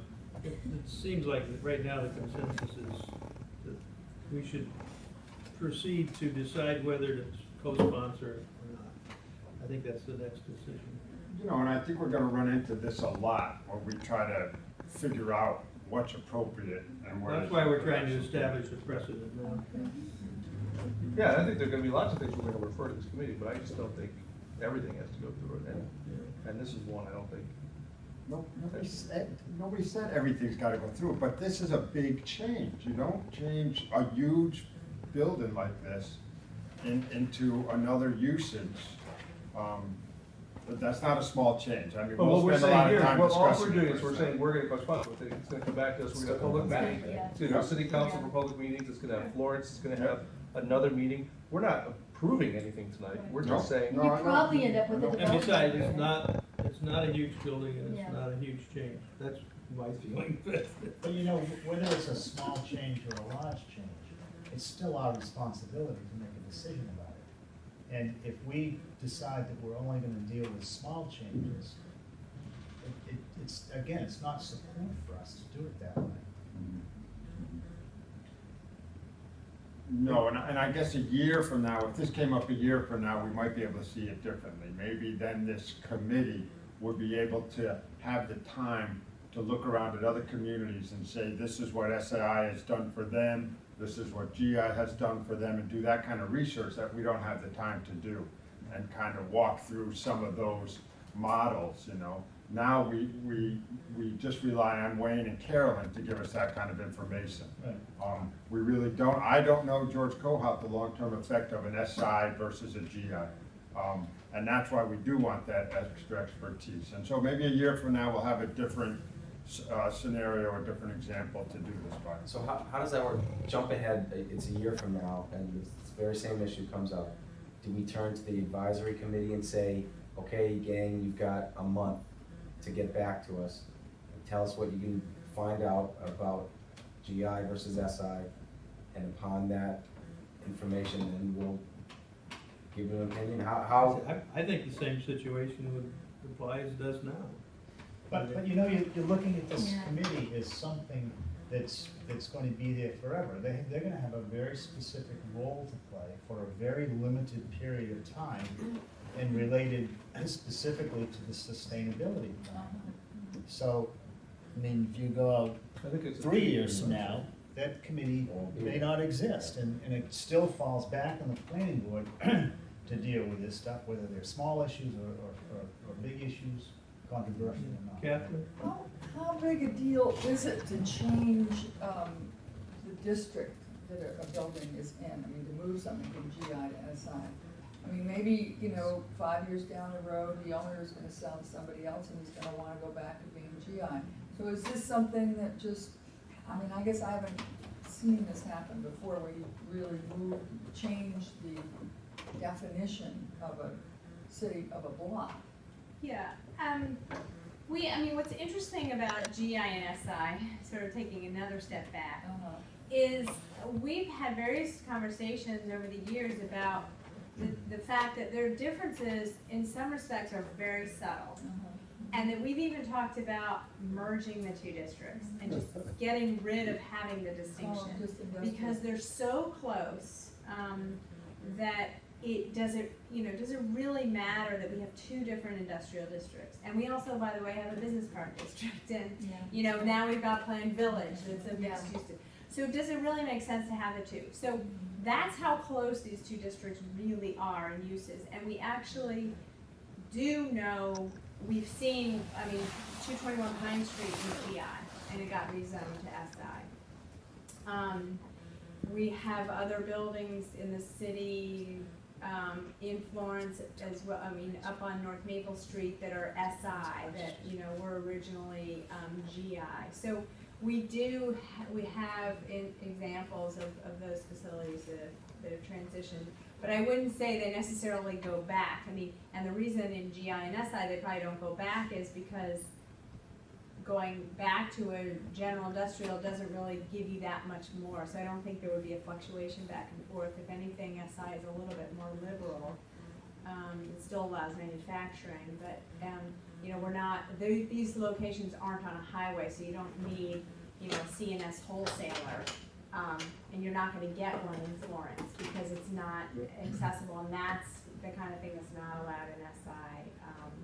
So I don't see that really happening. I think the pressure would actually be more to pull it out of industrial, which the plan actually says don't do that. If it were a recommendation to change the allowances in SI and maybe make it even more liberal, I would think that would be more of a conversation about what's that relationship with the newly adopted sustainability plan, and then maybe that would be a zoning revisions committee issue, which, by the way, may come up at some point.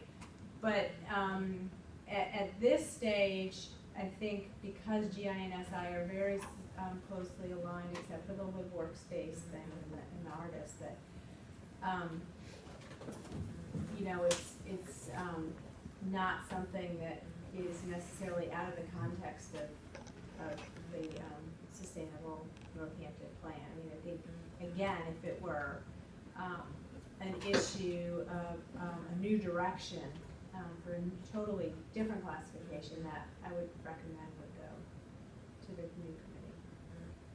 And maybe that's the bigger thing that this committee looks at, is the reasons behind GI and SI and a recommendation to merge them two under a new misnomer, or even maybe tweak it in other ways. Maybe if there's a merger, maybe you want to add in other uses as well.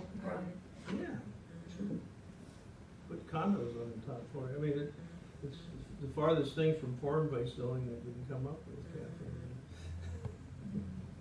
Yeah, I was just wondering, the moving of things, from one zone to another. No, it doesn't happen casually. Yeah, like you could move this to medical, a few years from now, it would become totally different. And that would be a huge change. Yeah. I think that has a much different impact. Yeah. You wouldn't do that casually. Okay, so I wouldn't call it consensus, but there seems to be a majority of the members want to move forward with it, so let's. Well, yeah, but I don't know whether we need to sponsor it, or whether the pluses and minuses of whether we need to sponsor it, or whether it's enough for the city councilor. And we can say we support it. Yeah, or if you want to do a co-sponsor and not be the sole sponsor, I mean, that's fine. I'm sure David Murphy would sponsor. What's the process? So if we would just write up the ordinance language, and it always has to have a sponsor, so we'd say sponsored by planning board, or sponsored by planning board and board counselor. So do you want to vote? You want a motion first? A motion to, for the planning board to support that, the change from GIDSI and that lot in Florence. Well, now, what do you mean by support? Do you want to sponsor it? Yes, we do want to sponsor. Oh, okay. Yes. Co-sponsor? Co-sponsor with the council. Second? Who can vote on this one? Everybody. Discussion? Discussion. Where has the city's economic developer weighed in on this new proposal? Yes, she again was concerned about the live workspace, but once he agreed to the development agreement, it said no live workspace, it's fine. She thinks she's very supportive of it because, because it will help provide additional space for artists, and that's obviously a gap that we're. She doesn't want them to live, she wants them to work. Is that, so the development agreement, is that in the deed, or that's in the agreement? It would be in the deed. So what would, the zoning, the way we've done zoning changes with development agreements are that city council would approve the zoning based on the fact that a development agreement is recorded on the deed. So if he sells the building, It's still there. it's still there. So it's not just between us and that developer, it's Right. us and the building.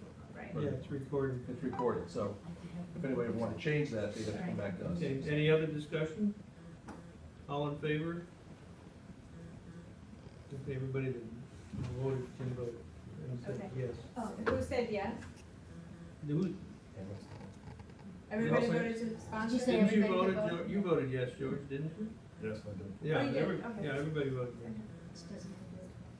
Okay, next business. I just wanted to go back, I heard you say something to Steve, and I wanted to know if I missed something when I was away. Are you co-chair? Are you vice chair? Yeah. Oh, I think I am now, yeah. Oh, Yeah. whoops. Yeah. They never told me. Nobody ever told me. I was Well, gonna mention that Do on you the need to minutes. know? You can't take a year off and expect to know everything. Yeah, he's, Whoever has I the actually gavel chaired is a in charge. meeting That's once. all you need to know. that's right, he did. I did But it. all along, the minutes are wrong, and nobody ever Oh. told me. Oh, you guys catch all these little typos and everything, and there's George. He's still like. Well, I'm still waiting for my badge. When do I get a badge? It's hard for you to give up, isn't it? You weren't gonna say anything. Well, maybe you could get Phil Sullivan. I want Phil Sullivan. Yeah, yeah. How about a cigar? That's funny. Just a badge. Okay. Oh, congratulations. Any other questions? Well, it only happened in March. No, yeah. Okay. Now, given your last conversation, I'm not sure where this is gonna go.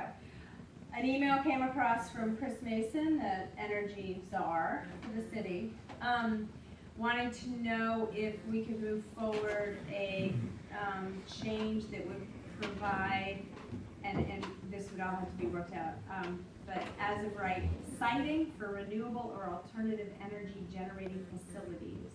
Renewable or alternative energy research and development facilities, or renewable or alternative energy manufacturing facilities in designated locations.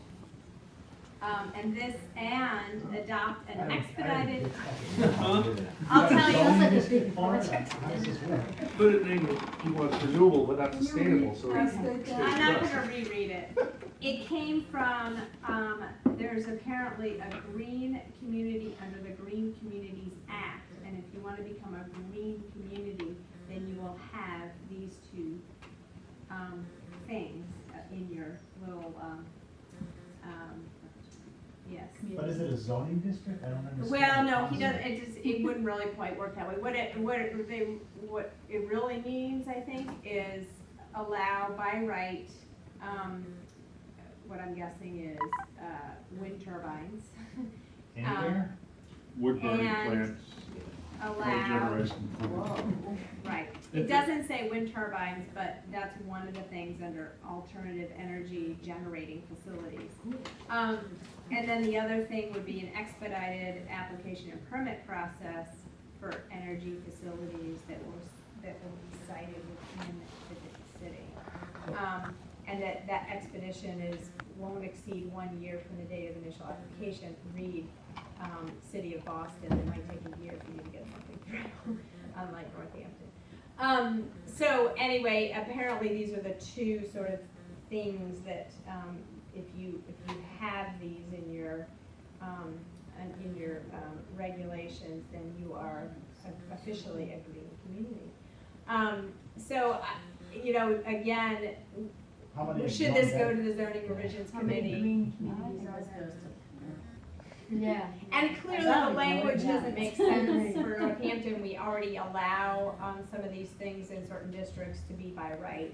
So what we really need to do is look at our zoning and see, I mean, this came across yesterday or something, so I didn't have time to look at our zoning and say, well, actually, this really, we may already be there. So, I guess it's my fault that I wasn't able to give you clear direction on what it really means in terms of which zoning district it would apply to.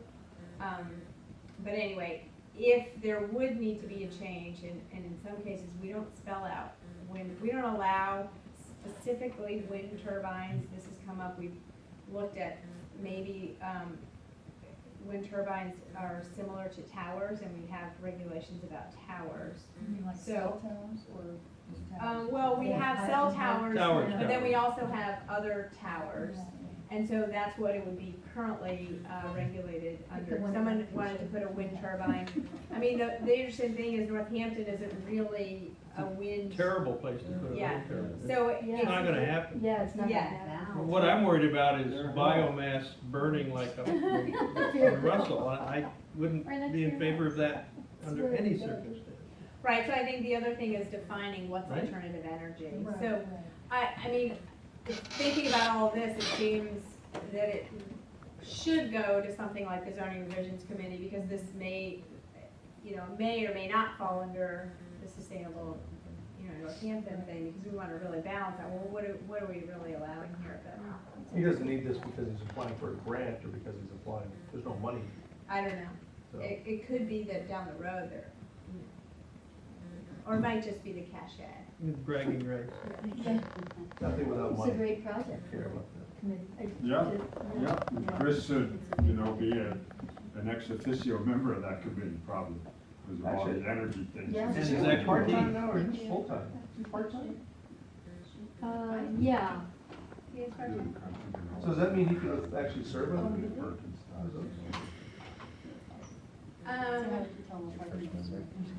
He couldn't be, I think is there there's no staff. Yeah, I don't know. Well, Well, he doesn't live in Northampton, so. Oh, yeah, unless he, you know, he was hired as staff time, and I don't know if the hours have been extended or not, but I was on that hiring committee. I think he got a grant that gave more hours, but I'm not sure if it's. Maybe that's possible. How do you know this? Oh, man, Because this he's is the the vice capital chair. improvements, yeah. Did you get that Well, the memo? money, you know, where the money came from was, you know, people that signed up for green, The Green Star. yeah, Green Star, yeah, to get to hiring. Good, moving right along tonight. Okay, Okay, so what are we gonna do with that? so that goes to zoning revision? Yes. Okay. For the staff. You telling me to do my job? Okay, so then the last thing is,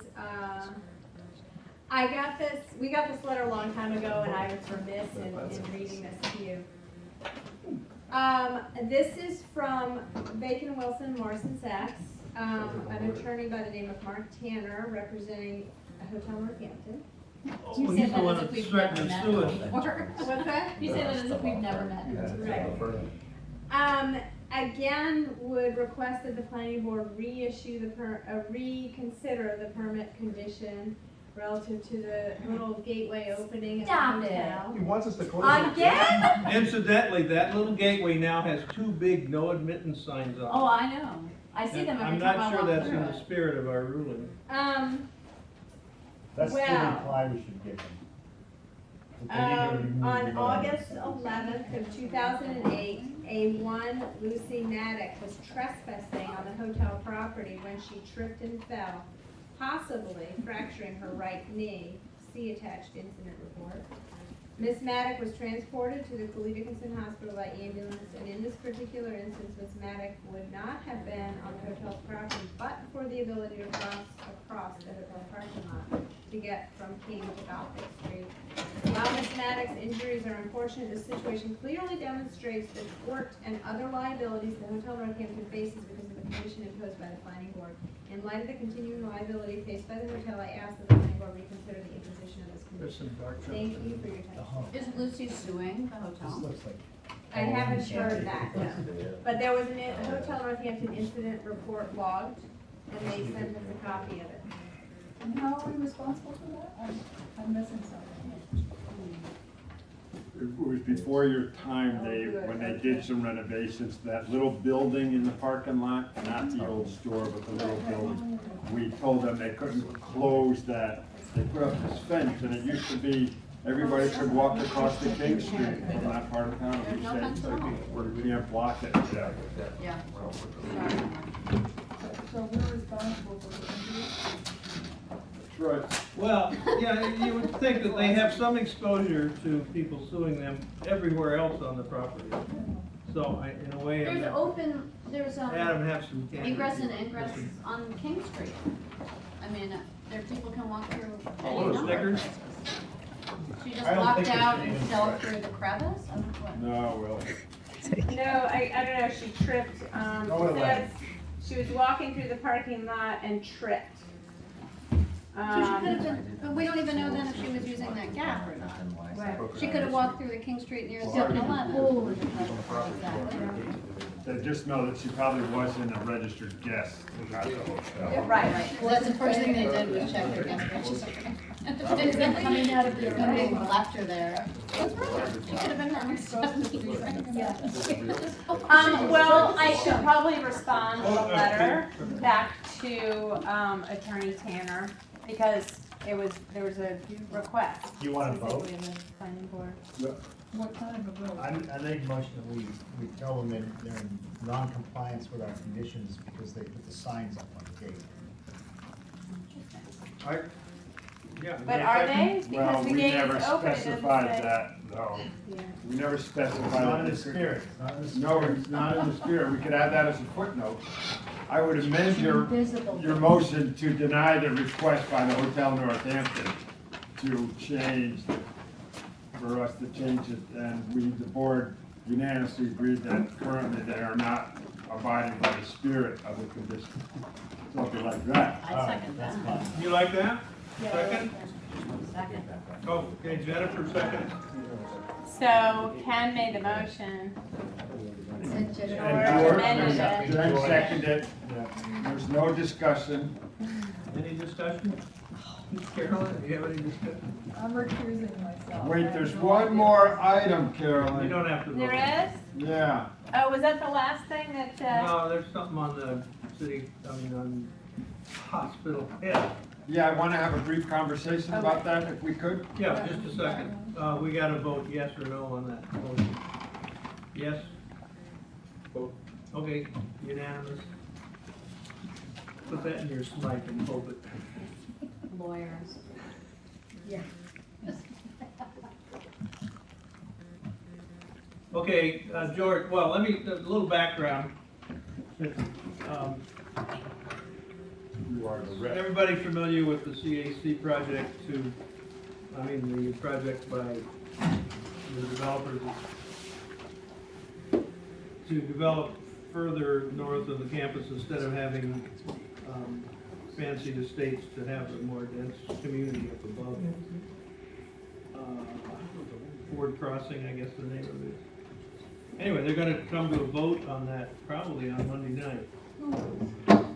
CAC is gonna have a public hearing here, 7 to 9, Monday night. Go ahead, George. To vote on the increased density. It's not increased density, it's just adding more. No, to vote on that, yeah, whether there's a whole bunch of stuff on this. Is that a surprise to you? Does the CAC have the power to approve that, or does it come to the? Oh, no, they're going to, it has to come to us, I guess, but at some point, Like similar to the Comorgan, right? Yeah. It's very similar to the Cole Morgan. Well, I wanted to bring it up because it appears that it's gonna tie our hands in some way and we don't have any input into this decision. Then all that we will get to do is see the site plan perhaps, talk about the infrastructure. I may be wrong there. But what it tells me is the process, and this occurred to me a month ago when we looked at the new proposed police station. It doesn't have this stuff. The police station had been through so much public comment that every time I raised a question, and maybe this is only my perception, the chief said, "Yo, dude, we've already been through all that already." It seems to already have been vetted, and then when it came to us, all the decisions had been made. So, and I think this is another situation, though there may be legislatively, the CAC can do that, and the planning board doesn't have any input. well, this So I'm is, just looking for some yeah, clarification of our roles and. it's not dissimilar from a private person coming in and presenting us with plans and asking us to vote on it. We can't redesign projects, and the purpose of the building committee for the police station did a lot of that stuff that normally would have been done, in a private company, and it was done through a public process. We weren't in on it. And I think in some respects, being on the planning board limits your ability to comment on these things, and that's the problem you're having with it. Right. And that is a problem, but that's something that we've given up. Well, I think I'm with George on this. I'm a little concerned about them coming to us from what I've seen of this plan and expecting us to, what? rubber stamp it, I guess, is that your word? Well, basically, yeah. I mean, We don't have to approve it, I mean, the whole, No, I think, It's very hard. I not think to the do that. CAC, once they say that it's okay with them, then that's kind of what's written into the site design. Well, there may be an expectation on the part of mass development, but CAC only approves the master plan change. So they approve sort of big scale, yes, the number of units are okay with us, and it's officially been, we amend the master plan. They had a special permit originally from the planning board that didn't show this. They needed an amendment to the special permit. I think what, George, you're talking about is the layout versus the number of units, because the board in general has talked about how it makes more sense to build more sensibly up there and have more units than what were originally shown. So the planning board has the jurisdiction ultimately to say, this layout is okay, this layout is not okay.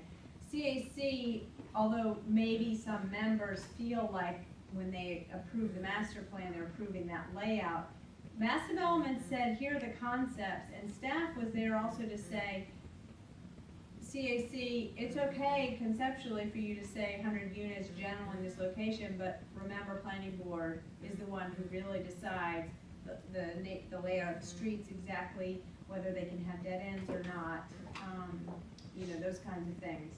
So they were at least put on notice that planning board really ultimately determines the layout and whether or not this meets the criteria of a planned village under that language.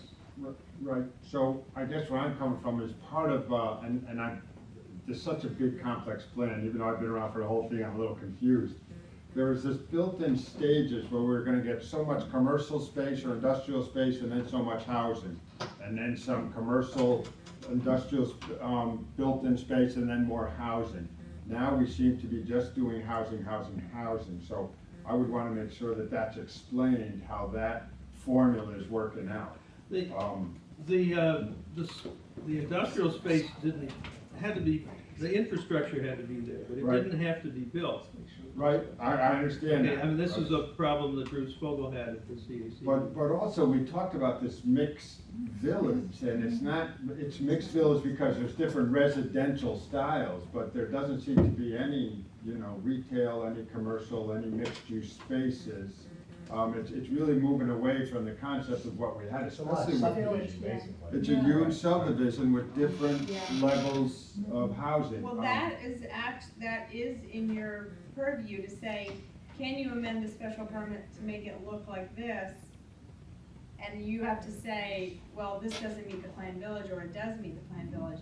And they may be able to show you that they meet planned village in another way. I mean, maybe this isn't, one of the issues that Terry Anderson and our office has had about this, it relates to the idea of the village concept, and that there isn't enough commercial fronting the blocks, the block faces, and they're going away, they're leaving big, a whole block face of parking.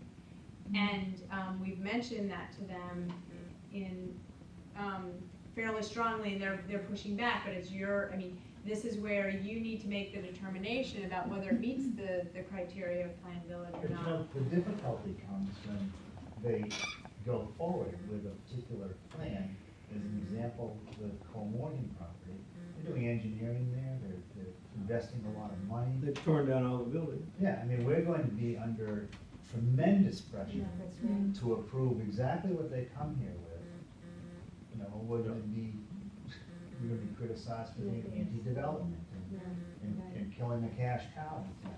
Well, there's also, I think, the problems that I'm seeing with what, I went to the CAC meeting, the problem I'm seeing with it is, the planned village is homogeneous, all the same types of buildings here, all the new houses, there's gonna be the nice big ones. Over here, all the little bungalows are gonna be over here. It's not a village, it's an enclave of big houses on small lots here and little houses on little lots here.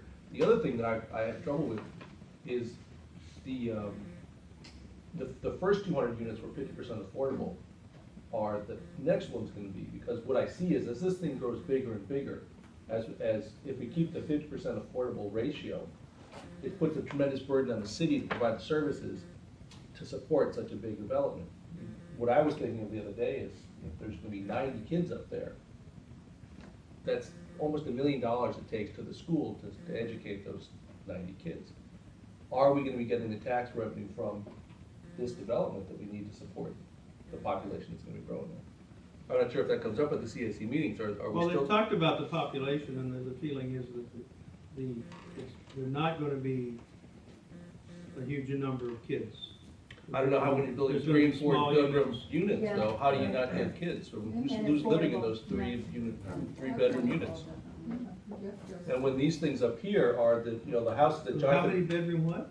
the 3-bedroom units that they're putting in, and 2-bedroom units. that Well, they're there aren't putting in. very many of those. And then the houses they're putting in along here, Jonathan Wright's houses, are 4-bedroom houses, and the houses up here are gonna be like the Jonathan Wright houses, they're gonna be big 3 and 4-bedroom houses. No, they aren't. From what I saw at the CIC meeting, they were. Really? Yeah, On this? yep. So I'm really concerned Yeah, about, the newest the one that economics just of it. closed, I think is 4 bedrooms. What's that? 4 bedrooms, the newest one that just closed. Yeah, those are 4-bedroom houses. Yeah. What, you mean the one that was sold? Well, yeah, but that's the biggest one, Yeah. that's the Right, but, biggest one. but I mean, for me, I don't know what we're voting on. Are we voting on 50% affordable for these next 100? No, that number, the number of affordable unit, I mean, the 50% was reached, it was an agreement with the state from the beginning that, there had to be 50% affordability. There's no, everyone wants to know, what's that number going to be? And there hasn't been a discussion yet about. What about the 15% that has to be for, for mentally handicapped? Are these 100 units, also 50% of those have to be for mentally handicapped? I mean, that was from the original agreement, so I don't know that there's not necessarily an extrapolation from the original approved agreement with the state to these new. Well, those are the kind of things I would ask questions about, because my worry is we create an area up there that the city can't afford. And for a city right now that struggles paying for its schools, if we have. No, we've got the point. Yeah, well, but are you guys talking about that in the CAC meetings, Randy? Some of that stuff has been discussed. Yeah, but it's been resolved. Do we, Well, I do don't know. we, planning board, go to the CAC and ask them to hold off on their decision until we have some kind of meeting with them, a joint meeting? Well, because I remember when we had You this. can certainly do that, Yeah. and I think they're meeting next week, is there next Monday meeting? night. Here, still a public hearing. Because when we had this meeting 2 years ago to turn this into what's it, a 40R overlay, so they were gonna increase the density, the idea was the outlying areas wasn't gonna be developed for years. That we haven't. No, I don't think I got that impression. That was my impression, that there was no plans at the moment when we created that 40R district to create the denser building. Yeah, That there was no plan to build around there for years to come, because it was gonna be so long until they filled in the 200 units below. that was my understanding too. Yeah, so we're. That still may be true. This is really long-term kind of a thing. They're not, What they wanna do is that they want the approval for the number of units so they can start making the longer term plans, and conceptually, they lay this out for the CAC to sort of be able to get their arms around what does 100 units look like. And in fact, this isn't the only layout. They had several layouts. There were mostly single family homes up here, so, but 2 comments relative to that. The original master plan, these were all single family estate lots up here in a much less dense configuration. Not to say that it's okay for them to continue that concept, but smaller lots, it's still sort of high-end single-family homes. But just remember, that's sort of the starting point they're coming from. But the other thing they have talked about, if these bungalows, they're trying to hedge the market and figure out what's gonna sell up there from our perspective, from the planning office's perspective, and basing that on information that we received through the Sustainable Northampton plan process. We need a whole range of housing types. And our recommendation, our comment to Mass Development was, we really need more of these mid-range and lower, smaller scale homes, because that's where the demand is. The demand, I mean, we have plenty of these larger, homes, and people can't afford, we're not serving enough of the population by building these. And their comment was, well, if these are successful, if we can get these off the ground and they're successful, we'll be happy to do some more of these type of blocks in other locations. That's where they left it. So I think it absolutely is in your purview to say, the number of units, you know, if this is what you decide. Number of units is great because we've been talking about increasing the number of units. We don't have a problem with that. But the layout does not meet the concept of planned village, or however you, I mean, whatever you guys vote on, it's absolutely in your jurisdiction to make, you need to make the link in any kind of approval that this is meeting the definition and the concept of planned village under the zoning, despite what the CAC is comfortable with. Because they're not the approval authority for the actual build out of But Carol, we have project. an awful working relationship with this developer. And they're going about this in a way that's not working with us at all. As an example, that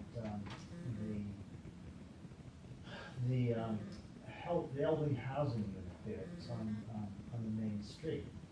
We voted here a number of months ago to tell them that it is not appropriate, it doesn't meet the requirements for the center of the village. And they've moved it around the corner. That's their answer to us. I'm extremely disappointed with this process. Well, I think it would be beneficial for you all to attend this CAC meeting then. Well, the problem is mass development. They're the ones that are pushing this stuff through. It's not the CAC. It's mass development who's not listening to us. They don't hear what we tell them about what our interpretation of this village is. But the other piece of it is that I think they have also brought their interpretation of the CAC's decisions back to you for you to hear. So I think it might be beneficial for the two boards to be talking to each other instead of through mass development. To work together. Can we have a joint meeting with the CAC? I think that's a good idea. And we did that I think once. it's, yeah. It didn't work very well. I mean, there were too many people, I thought, Yeah. there wasn't a focused discussion on specific issues. It was too much of a wide-ranging discussion for it to have been very productive. Plus, certainly in terms of the assisted living, they didn't listen to us anyway. Absolutely, ignored us. I had suggested that there should be more mixed commercial and housing and more retail space. The conceptual plan is partly so they can figure out where the roads are gonna go. But of course, they're gonna come back and say, well, you approved this plan, and, you know, we couldn't rent it, and we couldn't sell it, so we gotta tear it down. But You know, aren't they, isn't that the point though, they're really changing what, I mean, I wasn't here back then when you guys approved the original plan, but it seems like they are really moving away from that in great strides, and we need to bring them back in. Yeah, Well, I don't know how, it's not a planned urban village anymore. Right. Not with one huge industrial plant and no commercial activity, no plans for any commercial Retail. activity. And they'll always say, well, there's no retail activity yet there because we don't have the consumers to support a small store or cleaners or whatever. But we've got to do something where they say this is where the commercial is going to go, this is where the retail is going to go. And I think I'm still upset around the whole Cole Morgan, because we talked about that Route 66 heading up the hill being a 2-story building fronting the street, and that's totally gone now. And why don't we have any well, they input into claim they're that at gonna all? make it look like a streetscape. So maybe we need to ask them to come and talk to us again. I don't know, but I think Ken's right, they're pushing us off to the sidelines. And the CACs are getting all these, the CAC is getting all these nice designs or preliminary things and a discussion, when often in the past that was part of our purview to look at preliminaries like that, you know. Now, the CAC has become the planners in many ways. Well, and it's ironic because the CAC is just the kind of committee I hate, when there's, you know, 20 or 30 people, all with their own special Vested private little interests. interest, mental health, affordable housing and so on, and that's all they focus on. So there aren't that many people that see the big picture the way that we Would want to see it. one strategy be for us to write, and Frandy, I know you represent us on the committee, but I'm wondering if we don't write a letter perhaps to the chair and to the other members, asking them to hold off on any decision at this point in time until we have an opportunity to meet with them. Or should we just show up, those of us who can, and say that at the podium 3 or 4 times in a row? I think if it's an official request from I us, think they that's would what we should abide by have, it. an official request from them that, we need to have some kind of. The CAC meeting, they spent a lot of time arguing about whether there was going to be a community center or not. And where was the memorial fountain going to go? And people were talking, you know, about minute parts of the plan, and it's a concept. And it's one of the things, so it was kind of frustrating, you know, and one member was saying, you're comparing the village to the neighborhood up off of Elm Street, you know, Forbes Avenue and stuff. Is it the same scale? You know, I mean, and they spent, you know, he spent a lot of time complaining about whether or not this was exactly the same scale or not. And it was, you know, it's the idea of the density of the neighborhood and the layout and stuff. And it does conform to sort of the neighborhood like that. There aren't any convenience stores up off of Elm Street there. You know, but that's because of the zoning, you know. Right. So you know, it's, Brandon, didn't the, I would vote in favor, I mean, I'm in favor of increasing the number of units that are allowed, and the basic idea of having, aside from the 40B part that we did, is that it? 40R, or 40, that's right. I mean, I'm in favor of that extra 100 units on there. It's much better than having fancy McMansions around there. That's the part I'm in favor of, and a lot of the parts of this plan are excellent. Preserving the beech trees, having these greenways. The greenway part of it is really, it's nice. You know, and whether or not, as Bruce had suggested, you have a townhouse and then you have a ranch house and then you have a Victorian, whether that's essential to the feeling of a neighborhood, I don't know. People have their own preconceived ideas about this, and they go on and on about it. I don't think that's part of what the CAC is deciding. But I see it as kind of negotiations now. They're trying to get what they want from the CAC, and meanwhile, we're not getting anything from them. But that's sort of the way that the CAC is set up. Well, then we need to step in and say, before you provide them with this approval, let's get from them some understanding about these other aspects of the whole village that they're ignoring. and also, what's their A letter hurry? Why? to go from the planning board before, and do you guys want to attend the CAC meeting, or? I have it in my book. I had it down at JFK, and I'm glad you said it was gonna be up here.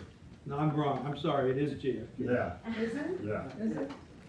There was another meeting that was here. No, it's I think a letter is necessary. JFK. Well, Frandy, is there a hurry that they have to vote on Monday? Is there, I mean, why is Mass Development in such a hurry to get an approval on this if they've only built half of what they've currently Well, got? one of the things is they wanna come to you, they were supposed to file for a December 13th hearing for this new road network here. For what reason? Because they have money to build roads and they need a place to put the money. So they want to have, you know, so they have this concept of how they want to, and then they figure this will be the next quadrant that they would be working on these bungalows. And so my understanding is the reason why they want to have, I mean, maybe, I wouldn't say they need this layout conceptually approved by the CAC at this point, but I know they want to come forward and build this, but this isn't part of the, I can't remember the original road network over here. There was something over here, but I don't think it was this configuration. And Ford Crossing got moved up also. Yeah. And the so park this- got established. Right, so this has changed a little bit, so I'm guessing what they want is approval so that then they can submit to you all for a subdivision. But we can approve the road layout without agreeing that the specifics of the development there is gonna be approval though. I mean, we've given a lot of approvals on the road layouts, and that's sort of what Franny's talking about, the overall big concept of the way. Are they gonna be at the December meeting? The deadline was yesterday and they didn't file. Okay. So Well- it still could potentially, I mean, we were expecting a whole lot of applications for December 13th. 11. And, they didn't come in. So if someone comes in tomorrow, we might still put them on. Yeah, the question is, once they have applied for a thing, can members of us, we can't discuss it with anybody. 7 o'clock. We can't discuss it with anybody, once they have applied, right? Right. No, once they apply, then you can't discuss it as a board outside of a public hearing. Okay. But you could, go to the CAC and not necessarily discuss the details, but say that you don't want the CAC to make any decision. I mean, if that's your position, that's different from discussing the details of an application that's been submitted, to you all. But it hasn't been submitted. No, And but it may why- be submitted by next Wednesday, which is a big whip. Yeah, there's a big chance, there's a good chance it will be. Why wouldn't it make sense for us to meet directly with the developer and tell them we've got concerns about the way this thing is being? You could absolutely do that. You could ask them to come in. So if we have a meeting in December where we don't have anything on the agenda, could you say to Beth Murphy that we'd like to have them appear here and we'd like to discuss some of these? Yeah. Well, they may be here anyway, if we may get the application. We can ask You you about think that it will? sign in front of the bus stop. I don't know. I mean, at this point, you know, we don't have the same amount of time, depending on when it comes in. If it comes in Friday, it's possible we could get it on. If it comes in tomorrow, it's possible we could get it on. We still have, I mean, subdivisions take longer to review, so I don't know. What if it comes in Tuesday? if the CAC Tuesday, approves it? I'd say it's pretty slim. Well, so what we did don't you say have the it. deadline was? Yesterday. Yesterday. So why don't we just say on this one, that's it, the deadline is passed. They don't have the option, and we'd like them to come here in December anyway, and we can talk about these issues. And it'll make that discussion around their permit that much easier if we have this preliminary. Well, it'll also discussion put them first. on notice that we're a little tired of the process. Yeah. I mean, you know, Yeah. And that'd be a more productive meeting to meet with the developer than a meeting I with think so, CAC, too. because everybody's, instead of talking through somebody, talk to somebody. So are we asking the CAC to kindly hold off on their decision until we've had an opportunity to meet with the developer then? Is there a way to kind of impact the CAC's discussion, maybe in a fruitful way that? I'm more concerned about the issue with the developer, frankly. I mean, the CAC deals with the big overall layout of the master plan. I don't have any particular problems with what we're saying. It's the individual pieces of the development that it seems like the developer is not complying with our vision of what a village ought to be. And So that's what they need to hear. I think that we need to say that at this next meeting, if the CAC is gonna vote on it, because they're not saying, I don't think, maybe I'm wrong, maybe there are a couple of members who are saying that to the developer. But They're we don't saying- need, I don't think we need to tell the CAC to communicate this to the developer. We need to tell the developer directly that they're not gonna get these approvals when they arrive here regardless of what the CAC says. Essentially, the way I understand it, what the CAC is gonna vote on at JFK next Monday night, I'm sorry, brain spasm. They're gonna vote on is whether or not they're gonna be allowed to build 300 and some units altogether. That's what, essentially, it's gonna be a vote on that. And perhaps the street layout. Right, But we're not voting on whether the assisted living house is gonna be done. And we've all But I sort of think agreed it- but I that think we it- want the increased development. yeah. Right. And indicated to everybody that we would be supportive of that. What's you gonna say, Carol? I was gonna say, I think it's valuable to reiterate to the CAC that they see this and they may be voting on the numbers, but they may be voting on the numbers because they like the layout that they see. Whether or not they're they're stating that once you present a picture, that stays with you and you say, I like the way that looks, I like the way that looks, therefore I'm gonna vote for the 100 extra units. I think it would be helpful for either you as the representative or other board members to say, that's great, we also like the numbers, but we want to remind Mass Development that the layout is really under the planning board jurisdiction, and for the planning board to be able to make the determination about whether the layout meets the criteria for a planned village. So that this layout may in fact change, so the CAC understands that what they're voting for is not the layout in front of them. I mean, I think it's been said a couple times, but it wouldn't hurt to hear that again right before they make, you know, any kind of Okay, final vote. come up with a brief letter and I'll read it. And whoever wants to come can also put in their 2 cents or. Well, maybe we're moving away from the letter if we're at a place where we're not asking them to postpone their vote to meet with us, then the letter may not be necessary. But I just think, I understand what you're saying, I think it might be just worthwhile for at least one tagline to be thrown in there to remind the CAC that, you know, the layout isn't necessarily what may be built. And they may understand that, it may be my paranoia on behalf of your jurisdiction. I don't think they understand. Who's that at all. staff CAC? I think it's also the developer, I'm kind of agreeing with what Ken said, because it does seem as though there are these end runs, like there was with the police department. You know, they come to us finally and say, well, this has already been approved, but there's been all these other hearings and, you know, you just can't raise that anymore. And I think the direct relationship with the developer is the most important. So that when they come in and they say, well, we've got the CAC approval, you know, then it sort of feels like their hands are tied. No, I don't think our hands are tied at all. Well, I mean, there may be pressure on us, but there's always pressure on Who us. was that way with that police station? I think our hands would be tied if Cole Morgan comes in here with a layout that they missed. Yeah, I think you're right. And say, Yeah. you need to approve this, otherwise. Yeah. we're not What do gonna you But it's do at it." their own Well, I'm hazard. They inclined to know vote what the against it, process if is. it's They know they have make to a come in statement. front of us. What's that?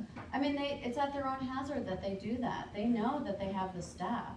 But it doesn't typically go down that way, Jen. I'm just talking from past history on these. And I'd rather inform people early on that there's an issue. Sure. Well, I don't mean not to give them the heads up, but I think that we have to fight that pressure, because I think that what I'm sensing here is that this is what Mass Housing is doing. They have the strategy of going to CAC, getting their approval, and then things fester politically, and then the pressure it mounts for us to just approve what everyone already thinks is a foregone conclusion because CAC approved it. And Right. we know that's not true. We know what our purview is. We know what we have control over, and you're right, it's gonna suck, but I mean, we're not the CAC. The mayor's office staff. The mayor's office does. So, I guess so, if we don't do the letter, are we asking the Mass Development to come here on the 11th? But we've already said their deadline's passed, they're not gonna get on the agenda for the 11th. To take the onus off the staff, do you want us to vote on that? We'll say that we won't accept the application at this point, but we, I don't know, we would have to request, I guess, that they appear, but, Do we also wanna see if there's a representative of the CAC who wants to attend at that meeting as well? yes. But no, but in terms of getting together with the CAC, I mean, I'm not sure who's gonna go to the meeting on Monday, I can't, but do we wanna also invite members of the CAC to come to that meeting as well? Is there a group from the CAC who would be interested? Or is the CAC just a loose cabal It's unlike anything. I sat through the meeting, it's kind of funny, I thought it was the audience, it turned out everybody in the room was on the They were committee. all on. Yeah. I thought that was the audience talking. Yeah. But, I mean, do you think there'd be any benefit to invite any members of the CAC to attend that meeting? Well, they will have voted already on this next Monday. Well, the letter can ask them to delay the vote. I mean, Who's the chair of the CAC? Yeah. the mayor. The mayor, Oh. I understand the pressure on the developer to use these funds and get things going. I don't know what they're gonna the whole weather situation and the construction period, I don't know how that plays into it, but I don't know, maybe still our letter should say to the CAC, please, we want to meet with the developers to make sure the planning board is someone on the same page also at this point, and we ask you to postpone your vote until after we meet with the developers on the 20th. I mean, ultimately, Frandy's the liaison to the planning board, so he could take that message back and pitch it to the CAC and say, this is what the planning board voted on. And Yeah, I'm not sure whether I can say what Georgia wants me to say. That's the problem. I mean, I'm my own person up there, and if you write a letter and.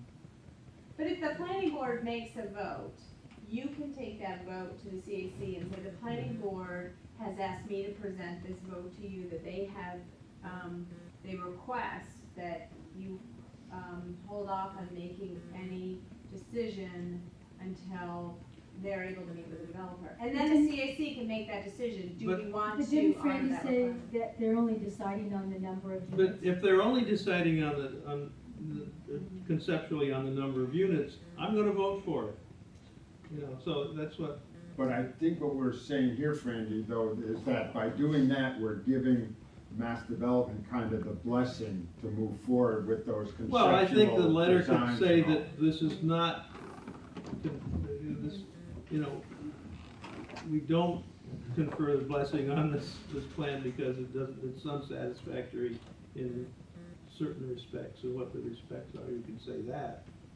Or, you know, maybe the vote to, give Frandy the message to send to the CAC is, planning board, supports the number of units, and I, as a member of the CAC and representing the planning board, support these number of units. But, we want to send a strong message to the CAC that the layout has not necessarily been conceptually accepted and reviewed, and the planning board has a jurisdiction to vote on how those 100 units get designed and laid out. I'll second that. I could say that without I stuttering. think, Is I there think that. Is there a problem with the funding that mass development is expecting to get for the roads? They'll lose it in June if they don't use it. Oh, but they have till June. Yeah. Okay. It's not like December But, I 30th. mean, this Right, is- but they have to go out to bid, and then they have to. This is money that they have because they didn't have to build the road on the south campus, essentially, right? Right, That's a tight timetable. yeah. But this is the thing that was supposed to come in before us in December, but they missed the deadline, so there's nothing that we can do about that. Right, although it helps to have that statement from you all, so that when they come back to us and say, well, we're only 3 days late. Yeah. Are they Well, I think, yeah, losing the we'll money do it. for the roads for the south campus because of Cohen Morgan? I wouldn't say they're I losing mean, it, the they're money is redistributing It's the money that they would have used. But that implies that the Cohen Morgan thing is. See, and Well, there's they a think it's whole, a done deal. there's a whole new layout that we haven't approved and we haven't even looked at, and yet they've already said, well, we're not gonna build that road as was accepted by the planning board. We're gonna ask for an amendment, and they just assume our approval of that. You could be like Ken and just vote against it because you're going to be ornery about it. Well, I mean, that's really that I'm way. against it, Council- because I object to what they're doing. Yeah. Frandy, you're supposed to be our representative at the board. You're supposed to represent our discussions there.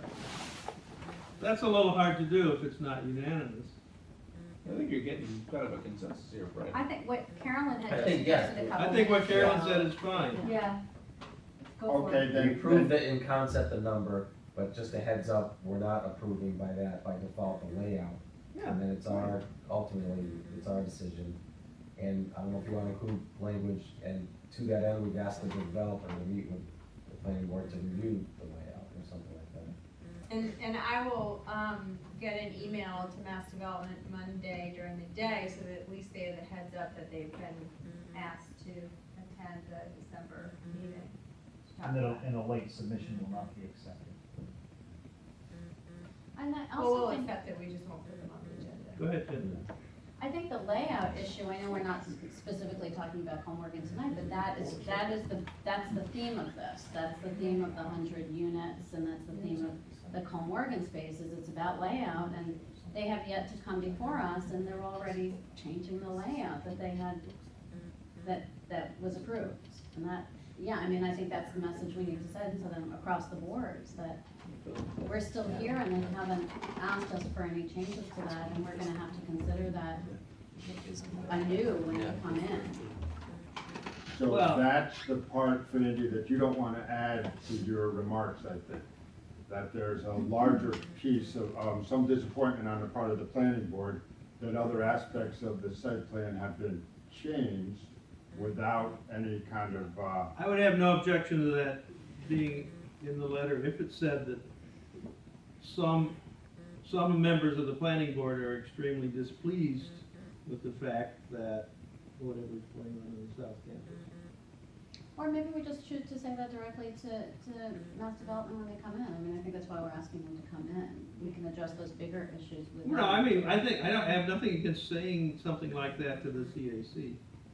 But when I go to the CAC meeting, I sort of put on a different hat. I'm part of the CAC. I don't necessarily represent what Catherine thinks or what George thinks or it's what I think. But you're a It's the same way I liaison. vote on the planning board. You're a liaison from Yeah. us to them. Yeah, but what I do, if you want it to be governed by a vote, if you wanna come along and, communicate by two-way radio or something, communicate by two-way radio and tell me how to vote, that's fine, but that's not the way it's set up. So. I mean, it's hard to represent 9 different people, I'm sure I could find somebody that agreed with the way I voted when I was there, but you had to be there. Well, I was just gonna say, but it sounded like there was a consensus about a message going back to the CAC about, sending the message that the number of units was, okay by the planning board, but just a reminder that the layout is not being approved through that in the planning board, because there was jurisdiction for that. Sure. The other thing about the number though, I'm okay with the number as long as you know what's the percent that's affordable, what's the percent that's mentally handicapped. I mean, my concern is just the economics of it all too. I mean, what burden are we putting on the city by adding 100 units if they're not gonna pay for themselves? Well, there could be a simple answer to that question, I can't. There could be, but I mean, without that information, it's hard for me Yeah, to that's vote. something we're gonna have to get from. I think that will also be a separate vote. I think right now it's the number of units.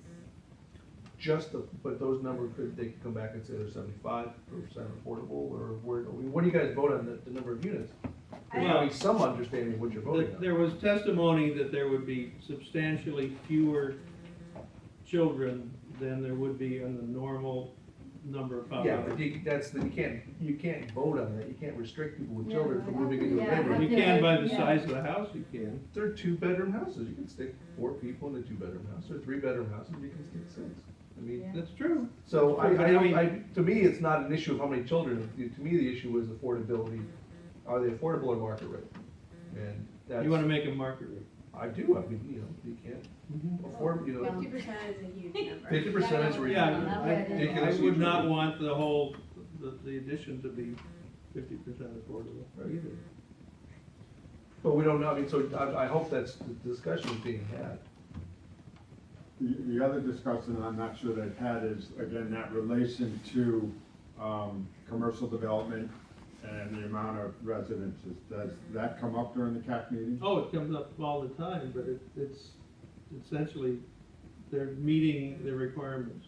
Are they meeting with Well- the extra 100 houses of that infill, that kind of density? Are they meeting the requirements just laid out? in They're the not gonna original? build it, no, they'll meet, I mean, they're not meeting anything by having a plan to something that might happen 10 years from now. They still have to meet the basic requirements of the original agreement. Right, but the original requirements, I don't think, took into account these 100 extra houses. So I wonder what's that done to the ratio of commercial development to 100 extra Why, you houses? think they'd build the extra 100 houses before they built the rest of it? To get around that? No, what I'm saying is, they may be able to build out their original 100 houses now in relation to the commercial development, and they're meeting those factors. But once they add the extra 100 houses, are they just getting those for free, more or less, or do they have to create more commercial space? No, they don't have to create more commercial space for that. Why You not? make more mixed. Well, there isn't any. more mixed use, more retail, more multi, just to balance out, because this is a huge influx. Oh, I see what you mean, Residential. yeah, I don't know. Right. Yeah, we don't mean to put you on the spot, Fran, but you are our best source to you're Well- our inside source to the Yeah. TAP discussion. So, you know, I'll be glad to go there and ask those questions, but I just wanted to know if it had been brought up before. I think they're legitimate from a planning and a. Yeah, I don't wanna do the think we're beating up on you, Franny, because you're just the only person we can ask these questions. Yeah. So, unless we all start going to the meeting, if you want all 9 of us to show up at the meeting. I think honestly don't what wanna I'm go. hearing is Couldn't be that, any worse than it is. is that the planning board just wants to kind of insert itself back into the process, and that, to make sure that we're all on the same page and that things go smoothly. I mean, you could Right. frame it in a positive way too. Well, I mean, I think that's part of the point. I mean, I've always felt that the CAC approved this as a concept, and everything came to the planning board. We had the public hearings, and we have the right to reject this stuff if we want to. And that's, it might make things smoother for them if they know what we're gonna accept and what we aren't. But Well, that isn't smoother the way for the us process, all. that isn't the That way we the don't have process to was end up set looking up. like the horse's ass, you know? Right. The who, what? Yeah, we can't say the turn of events with Cole Morgan is gonna allow them to come back to us, and then we'll be able to have the final say on that. Yes. That was a big event that happened without any input from us. You think our hands are really truly tied on Well, Oh, yeah, I yeah. think that, I hope not. But I think we still have to consider everything that we have to consider all of this. Well, the earlier we have a discussion about it, the more opportunity there is to have That's- some Mm-hmm. that's right, concessions. Put the word out there that that's we're right, not happy. that's right. And so, to that end, should we give the developer a heads up on why we wanna meet with them in December, that we wanna discuss? Oh, yeah, Maybe I'll in series definitely so that- include that in my message to them. So that they know what the issues are, it'd be a more productive meeting. Totally. I'm sure they'd wanna know anyway Yeah. why they're getting this. About their you know? terms and Right, they're being conditions. summoned. Yeah, why are they being summoned? Right. No lawyers. Just tell You them can what show a up at the great door with job your they're badge. doing. They wanted to thank you Yeah, guys right. for everything. So is anybody gonna go to the CAC then on Monday? I mean, I can't, I'd like to, but I can't. Yeah, I'll probably go, and I'll speak as a member of the planning board, but not representing any kind of agreement on the part of the planning board. How would you like to represent the planning board? I'm a representative from the planning board. I'm on the planning board, so I'm not. No, how would you like to be the representative from the planning? No, I think that's your role. This is sort of like Claire trying to give up the chairmanship to CAC. Anybody want it? Nobody, no takers, you know. Did she really want to do that? She offered to do it, you know.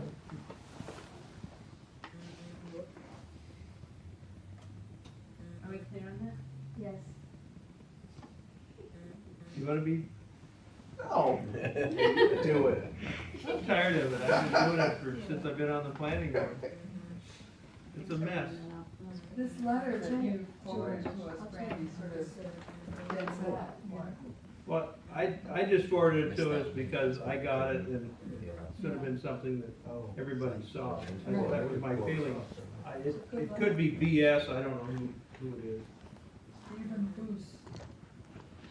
I mean, I don't know, I know what the name is, I just don't know who it is. I assume it's somebody that was looking at a house and, Somebody right, who builders, wanted to right, look builders. together.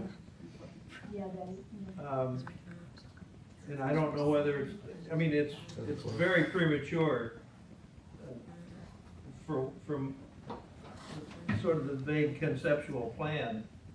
It's premature to say that that's not, you know, what they think of, I mean, what the village is going to be. Yeah. It could easily be, you know, we can tweak it, but it may not be what that person imagines. Maybe they want a child's, what do they call it? The family center, the center, community center. How would you like that, Adam? Well, that was what was one of the things about the CAC meeting I did go to. They did raise some of the concerns we have. They wanted commercial, first floor commercial, second floor residential. they asked for these things, but I don't think some of the things they asked for are possible. Because I don't think you can up there, you can't do first floor commercial, second floor residential. Yeah. I thought they came up at the CAC meeting that wasn't an option. That's downtown Florence. You can't, but no, but at Hospital Hill, it's just. No, he's confusing you. Yeah, you can do that pretty much in most parts of the city, and that's what we want. I thought that did come up at the CAC, and somebody was saying that wasn't a possibility. No. Yeah, but we're not getting it. Well, unless Mass Development said it wasn't possible because they weren't gonna do it. Right. That's another possibility.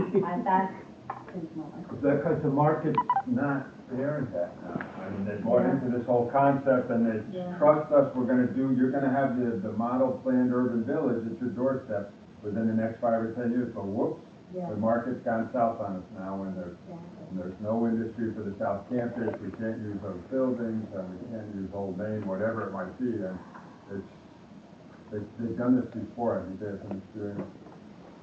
I'm still worried about Old Main. So can we save it? We have a minute.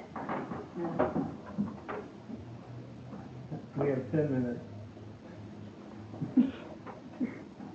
Still 10. I don't have the copy of the minutes.